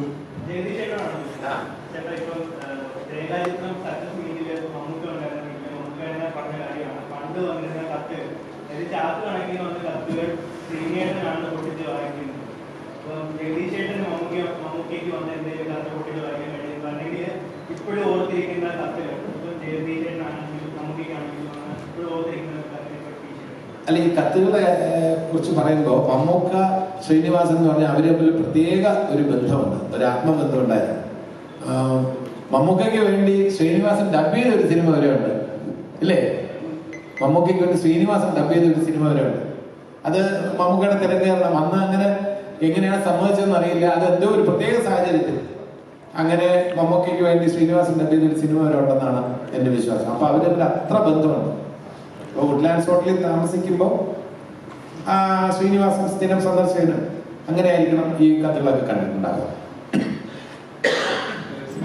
ഞാൻ തിരുവനന്തപുരത്താണല്ലോ. ഓക്കെ സാർ, ഈ കാലഘട്ടത്തിൽ ഈ പറഞ്ഞ പോലെ മൊബൈൽ ഫോണൊക്കെ ഉള്ള സമയത്ത് പോലും ഇന്നത്തെ തലമുറയ്ക്ക് ഒരു സിനിമ ചെയ്യാൻ ഇപ്പോൾ തന്നെ ഒരു 100 ദിവസം വേണ്ടി വരുന്ന സമയത്ത് നിങ്ങൾ 20 ദിവസം കൊണ്ടൊക്കെ ആയിരിക്കും ഒരു സിനിമ തീർക്കുന്നത്. അതെങ്ങനെയൊക്കെയായിരുന്നു അറിയേണ്ട ആൾക്കാർ? സാറിന്റെ കമൽ സാർ. അല്ല, ഒരു കാര്യം വെച്ചാൽ ഒരു പ്രധാനപ്പെട്ട കാര്യം പറയാനുണ്ട്. അന്ന് ഫിലിമിലാണ് ഷൂട്ട് ചെയ്യുന്നത്, ഡിജിറ്റലല്ലാത്തതുകൊണ്ട് തന്നെ ഇവരൊക്കെ പ്രൊഡ്യൂസർക്ക് ആദ്യം പറയുന്നത് ഇത്ര റോള് ഫിലിമുള്ളൂട്ടോ, അതിന് പണം തീർക്കണം എന്നുള്ള ഫിലിമിന് ഭയങ്കര വിലയാണ്, കിട്ടാനൊക്കെ പാടാണ്. അപ്പൊ അതുകൊണ്ട് തന്നെ ഞങ്ങൾ എപ്പോഴും കോൺഷ്യസ് ആണ്. പിന്നെ അന്ന് മോണിറ്റർ ഇല്ലാത്തതുകൊണ്ട് തന്നെ ഒരു ടേക്ക് ഓക്കെ ആക്കാനായിട്ട് ഡയറക്ടർ മാത്രം തീരുമാനിച്ചാൽ മതി. ഡയറക്ടർ പറയുന്നത് ടേക്ക് എനിക്ക് ഓക്കെ ആണെന്ന് പറഞ്ഞു കഴിഞ്ഞാൽ ആർട്ടിസ്റ്റിനും ഓക്കെയാണ്, ക്യാമറാമാനും ഓക്കെ. പിന്നെ ക്യാമറാമാൻ മാത്രം വല്ല ലൈറ്റിന്റെ എന്തെങ്കിലും കൺഫ്യൂഷൻ ഉണ്ടെങ്കിൽ പറയുമ്പോൾ റീടേക്ക് എന്നല്ലാതെ ഡയറക്ടറെ വിശ്വാസത്തിൽ, അതോടെ പറയുന്നത് ഡയറക്ടറെ വിശ്വാസത്തിൽ എടുക്കുന്നത്. അപ്പൊ അതുകൊണ്ട് തന്നെ നമുക്ക് ഒരുപാട് സമയം സേവ് ചെയ്യാൻ പറ്റും. പിന്നെ ഈ ഡിസ്കഷൻ എന്നൊക്കെ പറഞ്ഞു കഴിഞ്ഞിട്ടുണ്ടെങ്കിൽ സെറ്റിൽ വന്നിട്ട് ക്യാമറ മുമ്പിൽ ഇരുന്നിട്ടുള്ള ഡിസ്കഷൻ എന്നുള്ള പരിപാടിയില്ല. ഇപ്പൊ ഞങ്ങൾ സീനിലേക്ക് പോലും രാവിലെ 7 മണിക്ക് ഷൂട്ടിംഗ് തുടങ്ങാന്ന് പറഞ്ഞു കഴിഞ്ഞിട്ടുണ്ടെങ്കിൽ 7 മണിക്ക് ഷൂട്ടിംഗ് ഷോട്ട് എടുത്തിരിക്കും, ആർട്ടിസ്റ്റ് വന്നിരിക്കും. ഇതിപ്പോ കുട്ടികൾ പറയുന്നത് ആർട്ടിസ്റ്റ് വന്നിരിക്കും. അപ്പൊ ഒരു ദിവസം എത്ര മണിക്കൂർ ഷൂട്ട് ചെയ്യുന്നു എന്നുള്ളത് വളരെ പ്രധാനപ്പെട്ട ഒരു കാര്യമാണ്. അപ്പൊ ഞങ്ങളെ സംബന്ധിച്ചോളം അനാവശ്യമായിട്ട് സീൻ എടുക്കുന്നില്ല, അനാവശ്യമായിട്ട് ഷോട്ട് എടുക്കുന്നില്ല. അപ്പൊ അതുകൊണ്ട് പിന്നെ വേറെ കാര്യം കൂടി ഉണ്ട്, ഇന്ന് എടുക്കുന്ന മാതിരി ഇത്രയും പെർഫെക്റ്റ് ആയിട്ട് ജനങ്ങൾ നോക്കി കാണുന്നില്ല. ഇപ്പൊ ഇന്ന് ഇവർക്കുള്ള ഏറ്റവും വലിയൊരു ചാലഞ്ച് അതാണ്, അല്ലേ? ഇവരെന്ന് വെച്ച് കഴിഞ്ഞിട്ടുണ്ടെങ്കിൽ എല്ലാ ഡയറക്ടർമാരെക്കാളും ആർട്ടിസ്റ്റിനേക്കാളും വിവരമുള്ള ആൾക്കാരാണ് പ്രേക്ഷകർ. എന്ത് കുറ്റമുണ്ടെങ്കിലും ആദ്യം ഒരു പ്രേക്ഷകർ കണ്ടുപിടിക്കുന്നുള്ള ഒരു കോൺഷ്യസ് ആയിട്ടാണ് ഇവർ ചെയ്യുന്നത്. അപ്പൊ ഇവർക്ക് അതിൻ്റെതായ ടൈം വേണ്ടി വരുന്നു. അതൊക്കെ പല കാരണങ്ങളാണ്. പിന്നെ സിനിമ അന്ന് അങ്ങനെയാണല്ലോ, അല്ലേ? ഈ സിനിമയുടെ ഇപ്പോ നമ്മള് ഇപ്പം ഏകദേശം എല്ലാ ദിവസവും രാവിലെ 7 മണിക്ക് തുടങ്ങി വന്നിട്ടുണ്ട്. അതിൽ പ്രധാന ആർട്ടിസ്റ്റ് ഉൾപ്പെടെ ആസിഫ് ഉൾപ്പെടെ എല്ലാവരും ആ സമയത്ത് വന്നിട്ടുണ്ട്. 9 വന്നുണ്ട്, ചില ദിവസങ്ങളിൽ 2 മണി വന്നിട്ടുണ്ട്, 2 മണിക്ക് ശേഷം വീണ്ടും 8 മണിക്ക് തുടങ്ങേണ്ടി വന്നിട്ടുണ്ട്. ഇതിൽ വന്നിട്ട് നമുക്കൊരു പ്രോപ്പർ പ്ലാനിൽ പോകേണ്ടൊരു ഇത് വന്നിട്ടുണ്ടായിരുന്നു. അപ്പം അത് ആസിക്ക് ഉൾപ്പെടെ എല്ലാവരോടും ഇവിടെ ഇല്ല, ആസിക്ക് ഉൾപ്പെടെ എല്ലാവരോടും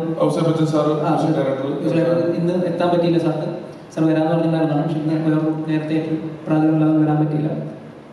അങ്ങനെയൊക്കെ ഷൂട്ട് ചെയ്യുന്നത് സ്ക്രിപ്റ്റ് അത് ഇപ്പോഴത്തെ സ്ക്രിപ്റ്റ് ഷൂട്ട് ചെയ്യുന്നത് പറഞ്ഞില്ല ഇന്നത്തെ പോലെ സ്പോട്ട് അങ്ങനെയുള്ള പരിപാടികളൊന്നുമില്ല.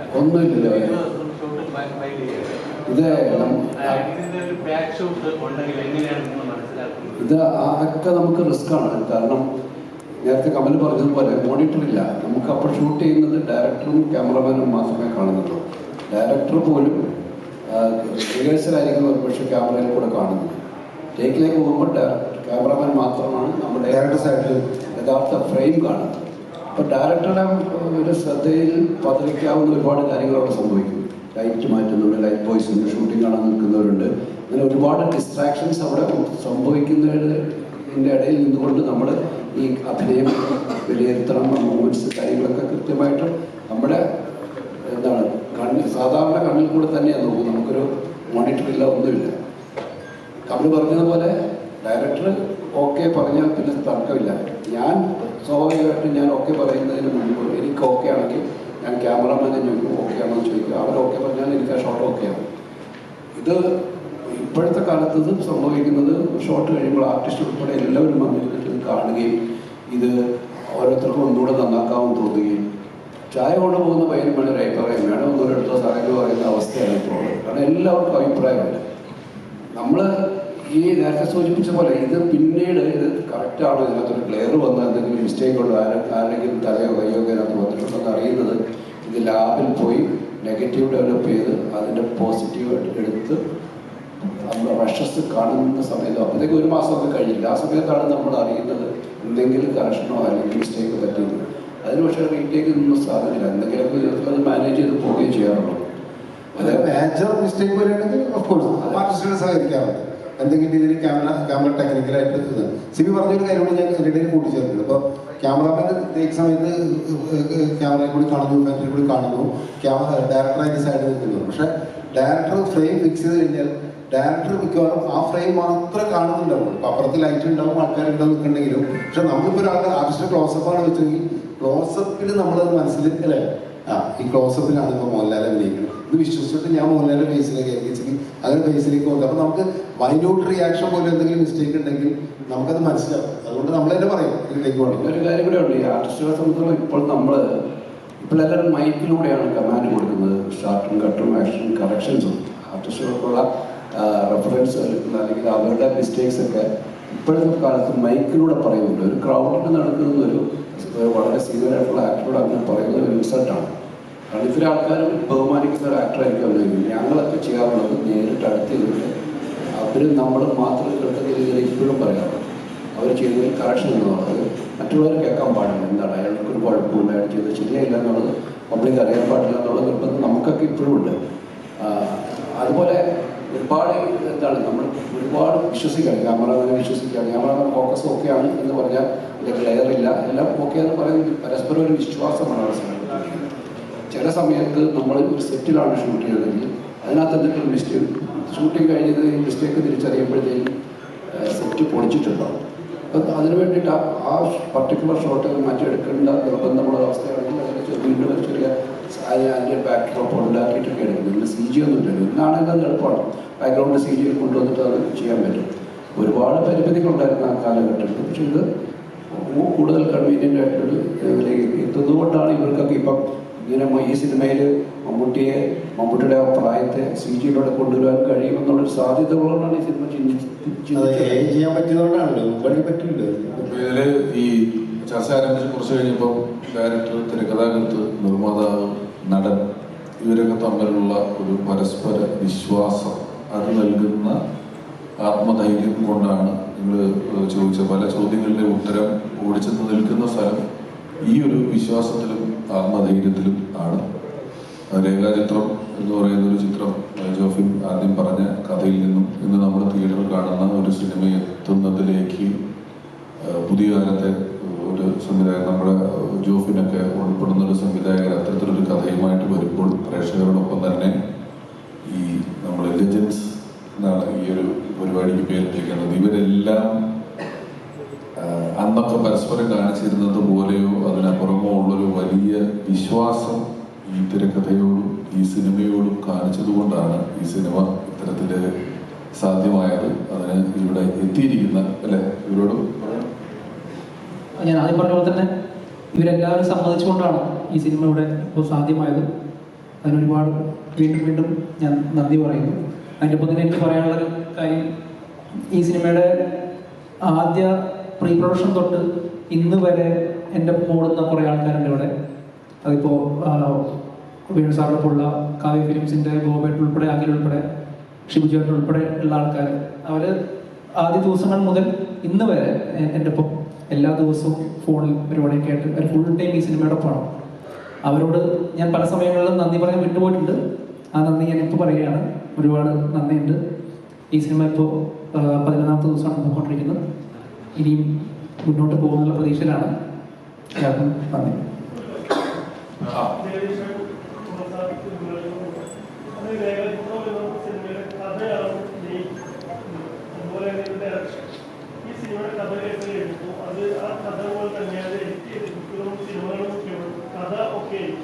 എഡിറ്റ് ചെയ്ത് വരുമ്പോൾ വേറെ ഒരു ഇതിലാവുന്നത് ഇപ്പം കഥ പറഞ്ഞു കഴിഞ്ഞപ്പോൾ അതിൽ നേരെ നിന്നു ഡയറക്ഷൻ എഡിറ്റിംഗ്. അല്ലെ, എനിക്ക് പറയാനുള്ളത് കാരണം ഇതെല്ലാം കൂടെ ഒത്തുചേരുമ്പോഴാണല്ലോ ഒരു നല്ല കലാസൃഷ്ടി ഉണ്ടാകുന്നത്. കാരണം എഡിറ്റിംഗ് എന്ന് പറഞ്ഞാൽ മാറിയെന്ന് കാണാൻ പറ്റില്ല. സംവിധായകന്റെ മനസ്സിലുള്ള കാര്യങ്ങൾ ഒരു എഡിറ്റർ അതിന് ഓരോന്നും ഇന്റർപ്രിട്ടേഷനാണ്. ആത്യന്തികമായി സംവിധായകന്റെ മനസ്സിലാണ് സിനിമയുള്ളത്. ഇപ്പൊ കഥാകൃത്യമായിട്ട് ഡിസ്കസ് ചെയ്യുന്നു, അത് കഴിഞ്ഞാൽ കൺസീവ് ചെയ്യുന്നത് സംവിധായകൻ തന്നെയാണ്. സ്ക്രീനിൽ എങ്ങനെയാണ് വരേണ്ടത് എന്ന് തീരുമാനിക്കുന്നത് സംവിധായകൻ തന്നെയാണ്. അത് അങ്ങനെ വരുത്താൻ എന്റെ ഭാഗത്തു നിന്നും എന്താണ് ചെയ്യാൻ കഴിയുക എന്നൊരു എഡിറ്റർ ചിന്തിക്കും. ഒരു നടൻ ചിന്തിക്കും, എന്റെ ഭാഗത്തു നിന്നും എങ്ങനെയാണ് നിങ്ങളുടെ വിഷൻ പൂർത്തീകരിക്കാൻ വേണ്ടി എന്റെ ഭാഗത്തു നിന്നും എനിക്ക് എങ്ങനെയാണ് കോൺട്രിബ്യൂട്ട് ചെയ്യാൻ കഴിയുക എന്നൊരു നടൻ ചിന്തിക്കും.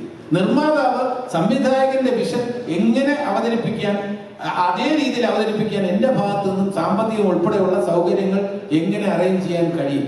അപ്പൊ എഡിറ്റിംഗ് ആയിക്കോട്ടെ, മ്യൂസിക് ആയിക്കോട്ടെ, എല്ലാ സാങ്കേതികമായിട്ടുള്ള കാര്യങ്ങളും സംവിധായകന്റെ വിഷൻ അനുസരിച്ചാണ് നീങ്ങുന്നത്.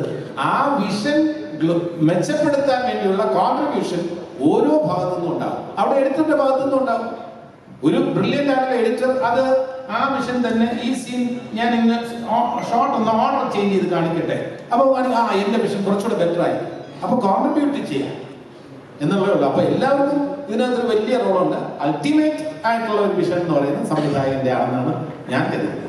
എനിക്ക് ഞാനൊരു ചോദ്യം നമ്മളിപ്പോ സിനിമ കണ്ട് ഇറങ്ങി കഴിഞ്ഞപ്പോഴത്തേക്ക് എന്നോട് തന്നെ പല പ്രേക്ഷകർ ചോദിച്ചു, മനോപിലെ ഉൾപ്പെടെയുള്ളവർ ചോദിച്ചതായിരുന്നു, ഇങ്ങനൊരു സംഭവം ആ ലൊക്കേഷനിൽ നടന്നിട്ടുണ്ടോ, ഇത് നടന്നിട്ടുണ്ടോ എന്നുള്ളത് പ്രേക്ഷകരെ എത്തിക്കാൻ അങ്ങനെ സംശയം എത്തിക്കാൻ ജോബിനും തിരക്കഥാകൃത്തിനും കഴിഞ്ഞു.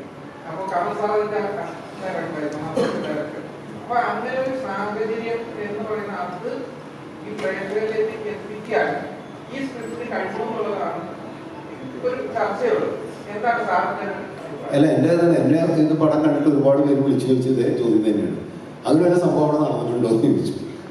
നമുക്കറിയില്ല. ഇവരൊന്നും ആദ്യം കഥ പറയും. ആടുജീവിതം മഞ്ഞുമലൊക്കെ ട്രൂ സ്റ്റോറി അവസാനം എന്റെ വീട്ടിൽ നിന്ന് കണ്ടു ചോദിച്ചത് ഇത് ട്രൂ സ്റ്റോറി ആയിരുന്നോ എന്ന് ചോദിച്ചു. അപ്പൊ ഇതാണ് ഓൾട്ടർനേറ്റീവ് ഹിസ്റ്ററി, ഇത് പാരലൽ ഹിസ്റ്ററി. അതെ, ആൾട്ടർനേറ്റീവ് ഹിസ്റ്ററി. അതിനകത്ത് നമ്മൾ എന്താ വെച്ചാൽ പലരും എന്നെ വിളിച്ചു ചോദിച്ചു.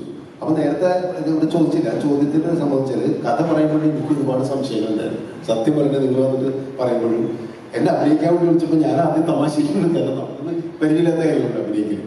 അങ്ങനെ ഞാൻ അഭിനയിക്കാനായിട്ട് വന്ന് പിന്നെ ആരോ വിളിച്ചു, ഇവരൊക്കെ വിളിച്ചു കഴിഞ്ഞപ്പോൾ ഞാൻ അഭിനയിക്കാൻ വേണ്ടി ചെന്ന് കഴിഞ്ഞപ്പോൾ സത്യത്തിൽ എനിക്ക് ഒരുപാട് ആശങ്കയോടെയാണ് ഞാൻ നേരത്തെ പറഞ്ഞതിനൊരു ആഡ് ചെയ്തിട്ട് പറയുന്നത്. കാരണം പുതിയ ജനറേഷൻ്റെ സിനിമയിലാണ് ഇവർ തുടങ്ങുന്നത്. ലേറ്റ് ആയിട്ടായിരിക്കും തുടങ്ങും. എന്നോട് 9 മണിക്കാൻ തുടങ്ങുന്നത് ഷിബു വിളിച്ച് പറഞ്ഞു. ഞാൻ കറക്റ്റ് 9 മണിക്ക് എത്തിയോടെ. പക്ഷെ ഞാൻ അവിടെ എത്തിയപ്പോൾ ഷൂട്ടിംഗ് തുടങ്ങിയിരുന്നു. എൻ്റെതല്ല, വേറെ സീൻ എടുക്കാനായിരുന്നു. ഇവർ തുടങ്ങിയിട്ടുണ്ടായിരുന്നു. എനിക്കറിയാം, അപ്പം തന്നെ എനിക്കറിയാം ഇവർ കറക്റ്റായിട്ട് ഷൂട്ടിംഗ് തുടങ്ങിയത്. അപ്പോൾ നമ്മൾ കേട്ട കഥകളൊക്കെ വെറുതെയാണ്. അവരൊക്കെ കറക്റ്റായിട്ട് സമയത്തിന് ചെയ്യുന്നു. പിന്നെ എൻ്റെ ആശങ്ക എന്ന് വെച്ച് കഴിഞ്ഞാൽ നമ്മൾ സിനിമ ചെയ്യുമ്പോഴും ഇപ്പം ഞാൻ ഡയറക്ടർ കുറേ പടം ചെയ്തിട്ടുള്ളതാണ്. അപ്പം എന്നെ വെച്ച് അഭിനയിപ്പിക്കാൻ വേണ്ടി ക്യാമറ ചെയ്യുമ്പോൾ എന്തായിരിക്കും വരുന്നത് ഇത് എനിക്ക് ഭയങ്കര ഇതുണ്ടായിരുന്നു, ഒരു ആകാംക്ഷ ഉണ്ടായിരുന്നു എങ്ങനെയായിരിക്കും നമ്മൾ ഡീൽ ചെയ്യാനുള്ളത്. പക്ഷെ ആദ്യം എൻ്റെ അടുത്ത് ഇങ്ങനെ സീനൊക്കെ പറഞ്ഞത് ഡയലോഗ്സ് എല്ലാം പറഞ്ഞിട്ട് എൻ്റെ അടുത്ത് ചോദിച്ചു, സാറേ നമുക്ക് തുടങ്ങാൻ തുടങ്ങും. കൃത്യമായിട്ട് ഷോർട്ട് പറഞ്ഞു തരികയും ഞാൻ ഇത്രയും പടം ഡയറക്റ്റ് ചെയ്ത ഒരാളാണ്. സാധാരണ ജൂനിയർ എന്നുള്ള രീതിയിൽ ഒരു ഇതുണ്ടായിരുന്നില്ല. വളരെ കോൺഫിഡൻസ് ആണ്. അപ്പൊ ആ കോൺഫിഡൻസ് ആണ് എനിക്ക് ഭയങ്കര അത്ഭുതം തോന്നിയത്. ഡയറക്ടർ പോലെ അതിൻ്റെ തിരക്കഥാകൃത്തവരൊക്കെ ഉണ്ടായിരുന്നു, ക്യാമറാമാനും ബാക്കി ക്രൂ, ഈവൺ അസിസ്റ്റൻസും എല്ലാവരും വളരെ കോൺഫിഡൻ്റ് ആയിട്ട്. അപ്പോഴാണ് ശരിക്കും ആണെങ്കിൽ എനിക്ക് ഇതിൽ ഭയങ്കര പ്രതീക്ഷ തോന്നിയ സിനിമയിൽ ശരിക്കും അഭിനയിക്കാൻ ക്യാമറ മുമ്പിൽ അതിന്റെ കോൺഫിഡൻസ് ആയിട്ടില്ല. ജോഫിന്റെ ആദ്യത്തെ പടത്തിലും നമുക്ക് 22-ലല്ലേ പ്രതീക്ഷിച്ചു വരുന്നത്, അവിടെ 21 പ്രതീക്ഷിച്ചു വരുമ്പോൾ 21 ഭയങ്കര ആധുനിക കാലാണെങ്കിലും തൊപ്പി, താടി, വടി, പെട്ടി, പട്ടിക്കുള്ളൊരു മാന്ത്രികനെ പോലുള്ള മമ്മൂക്ക, അതിന്റെ കൂട്ടത്തിൽ സാനിയപ്പന്റെ ക്യാരക്ടറിനെ മമ്മൂക്ക് മാത്രമേ കാണാൻ പറ്റുള്ളൂ, ആർക്കും വേറെ ആർക്കും കാണാൻ പറ്റൂല. ഒരു കൊച്ചിന്റെ മഞ്ജു വാര്യർ തിരിച്ച് പുറത്തേക്ക് അടിയിട്ട് നേരെ നിന്ന് ഡയലോഗ് പറയുന്നു. ഇതെല്ലാം നമുക്ക് ആദ്യം പറയുമ്പോൾ ഇവൻ പറയും ഇതെങ്ങനെയാണ് ഇതൊക്കെ ഈ കാലത്ത് നടക്കും നമുക്കൊരു സംശയം തോന്നും. പക്ഷെ അത് കഴിഞ്ഞിട്ട് റെഡിയാക്കി എടുക്കും. അല്ല, ജോഫിനോടും രാമനോടും ജോണിനോടും ഒരു പ്രത്യേക കടപ്പാട് എനിക്കുണ്ട്. കാരണം സിനിമയില് ഹരിഹരനാഥിലെ അപ്പുകുട്ടനൊക്കെ ഏറ്റവും വലിയ മണ്ടത്തരം പറയുന്ന കഥാപാത്രങ്ങൾ ഏറ്റവും കൂടുതൽ അവതരിപ്പിച്ചിട്ടുള്ള ഞാനാണ്. ഇതില് അല്പം സെൻസുള്ള ബുദ്ധിയുള്ള ഒരു ട്വിസ്റ്റ് ഞാൻ കൊണ്ടുവന്നിട്ടുണ്ട്. ഇങ്ങനെ ആയിക്കൂടെ, വലിയ ബുദ്ധിയൊന്നും അല്ലെങ്കിലും ഒരു ചിന്ത, അങ്ങനെ ഒരു സംഭവം നടന്നിട്ടുണ്ട്. അങ്ങനെ ചിന്തിച്ചൂടെ വിവേക് എന്ന് ചോദിക്കുന്ന തരത്തിൽ അങ്ങനെ ബുദ്ധിയുള്ള രീതിയിൽ ചിന്തിക്കുന്ന ഒരാളായിട്ട് ജഗദീഷിനെ അവതരിപ്പിച്ചിരിക്കുകയാണ്. ആ ക്യാരക്ടറാണ് വേറെ ഒരാൾക്കും ഈ സിനിമയെ കൊടുക്കാനും പറ്റത്തില്ല. കാരണം ജഗദീഷ് ചേട്ടൻ എഴുതിയ ആ പരിപാടിയിലായി പോയി. അത് മാത്രമല്ല, പഴയ പൂട്ടിനല്ലല്ലോ ഇപ്പൊ ജഗദീഷ്. ജഗദീഷ് വളരെ സീരിയസ് ആയിട്ട് റോളിൽ ചെയ്യുന്നുണ്ട്.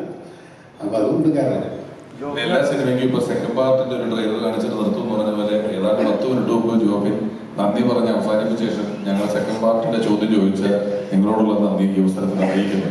Thank you.